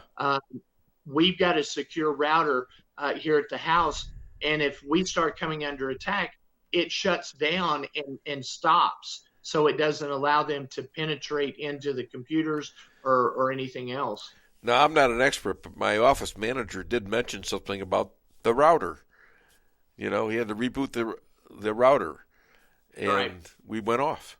Well, and if you think about it, one of the things that we also uncovered was something that the Board of Supervisors here in Arizona absolutely have denied. The Penn Zone and them have denied, but they had back doors in the router systems in Maricopa County that they were able to get access to all of the information of every person in Maricopa County. Now, they keep claiming that didn't happen. However, all of the information that has been released from those hacks and everything else show the contrary. And the vulnerabilities of that is what we were concerned about, because it's the same thing that we were talking about, the Dominion machines here in Arizona that they said did not have Wi-Fi capabilities, could not have a thumb drive, and could not be altered in any way. Yet we were able to prove in their own manual that they have USB ports, that they have when you open it up, it even shows a card, which is a Wi-Fi card that sets inside. So anytime that Dominion machine is turned on, and it doesn't have to be Dominion, it can be ES&S. It can be a machine that is being operated by Smartmatic software. All of these combinations are all Dominion driven. And when people start to understand that what we need is 1 day of voting, not a season. Right. We need to have, and I understand there are some people that need to have mail-in ballots. They're in nursing homes or whatever, and it needs to be the family. It can't be the staff of that nursing home that fills all this out. That should be made illegal. That the Unicava votes, which is a military or a person that is out of the country, should be allowed to have a ballot and able to vote. Those are things that should be acceptable. However, what we need to do in order to change how things are going is to vote on the day of election. Right. And it needs to be a paper ballot. It needs to be no machines, hand counted at the precinct level. And by doing this, I think that people will start to understand that, like with me, I'm a precinct committeeman. I'm responsible for 125 people. If we have a polling system where they come in and they can come by my house or come by a place that has the box right there, and they can put their ballot inside that box. At 7 o'clock, I have the key. I unlock it in front of everyone that's there. They can sit and they can watch me do this. I pull out those ballots, and then I count every one of them in front of everybody that's there. They can watch. If they think that I have miscounted, they can challenge it right then. Then we recount it, and we make sure that everybody's satisfied, and then I sign it. We take the ballots, put it back in the box, and we lock it, and then I put a second lock on there. And then we take this to the congressional district office, and then I exchange it with the other person who has my lock on their box. I have their lock on my box, and then we have to both unlock both of the locks. Then I take out the ballots of the other person that I've been assigned to. They take out my ballots that I just got counted. We recount it. We make sure, and when we come up with the exact same number, we both sign off on both of those sheets, and now we have an affidavit that is secure. We have that. We'll turn that in. Did you know that out of the 3,000 precincts that we have, you can literally count every vote within 4 hours at the most and be done with the state of Arizona? In one day. Simple. Just hours, right? 1 day. Now, the people that can't vote in person, they've got to get their ballot to the polls on Election Day. Is that what you're saying? There's no more of this, 2 or 3 months later kind of stuff? Exactly. Okay. So the thing is that we can say that, a month out from election, they mail those out, and that wherever they go, and then at that point, what's going to happen is that they can then vote their ballot, send it back. 1 month should be you should be able to send anything in the world, right. And especially with Unicava, with the military, they can actually print out a ballot there in a foreign country because of the federal government, and they can actually get that to that person, and then they can actually send it back and have that available. So we can do this in a fairly short period of time and not make it a season of voting, which is exactly what we have and get results immediately that night, and not results based on conjecture. Exactly. I mean, you'll have the vote, not an indication of the vote, but you'll have the actual vote. Like 1% in. Oh, well, we're going to call this right now. Yeah, you won't need that. All right. What else do you got for me, my friend? Let's see here. I am going to be in, let's see, I forget the date, but Pastor Pat has a breakfast, pastor's breakfast that Bianca Gracias is coming in to speak.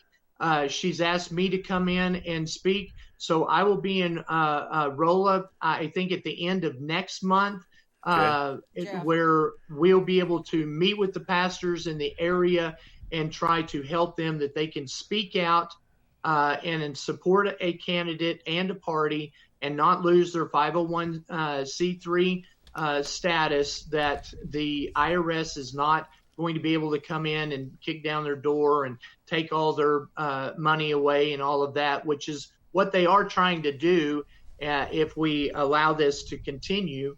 But the thing is that all of the pastors will have the opportunity to sit down and to listen and hopefully be able to educate the constituents or the congregation in their churches. All right, Lisa wants to say something. The date for that is October 25th. October 25th, that's right. Yes. Are we going to be in Vegas then? Yes, we will be gone. Oh, God. We're not going to be there. Sorry.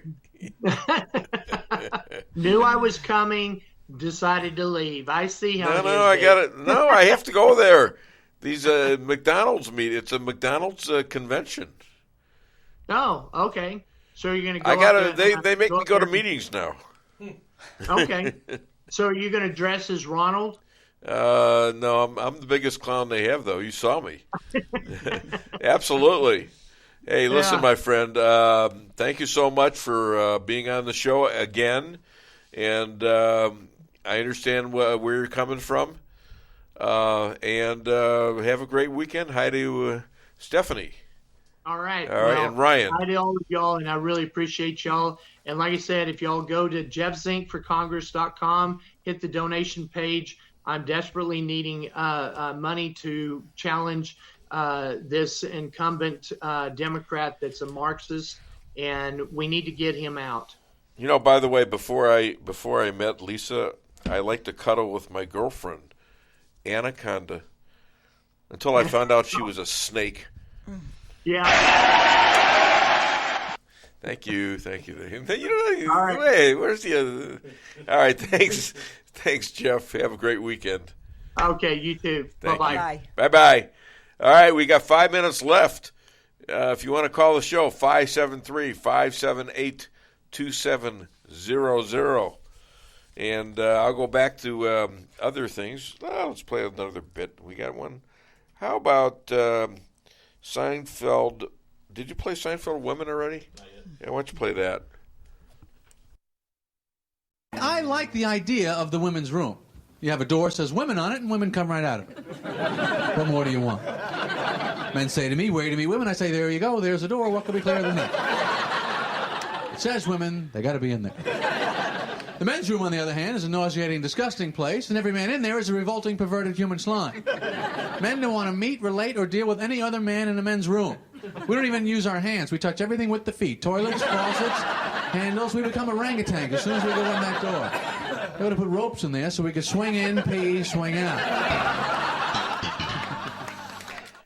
Ron DeSantis, governor of Florida, he wins 25 out of 30 school board meetings. So the Republicans in that district, and I guess the governor is kind of responsible for the school boards.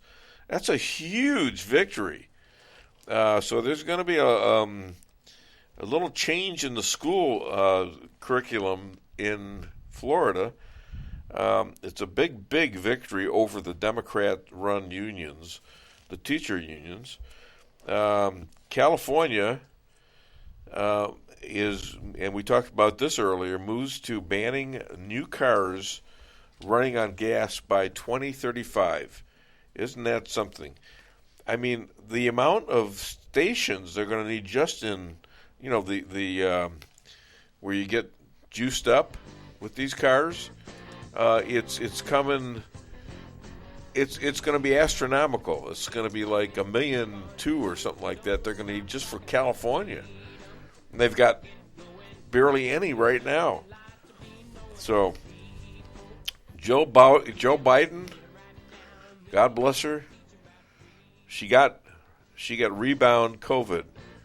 So this stuff about COVID, I'm telling you, it's still here, and it's mainly with people who got vaccinated and boosted, and they are dying more so than people like me and my wife who resisted, and people like JP and his wife. I mean, young people are dying too.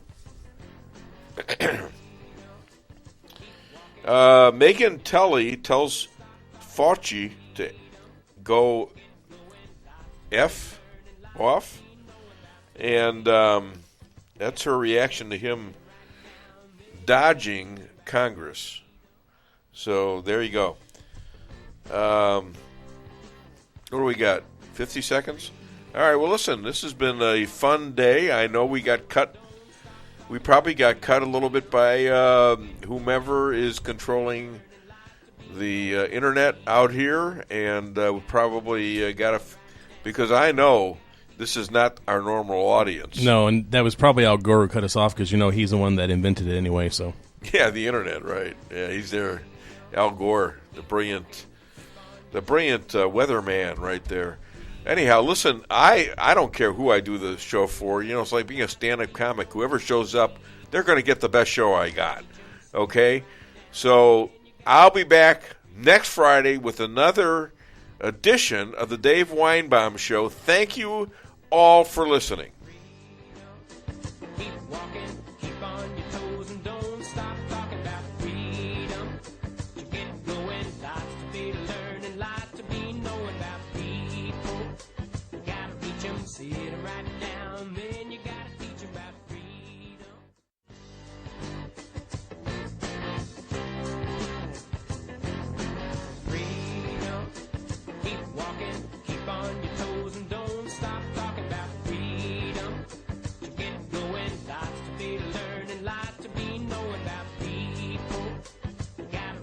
See it right now.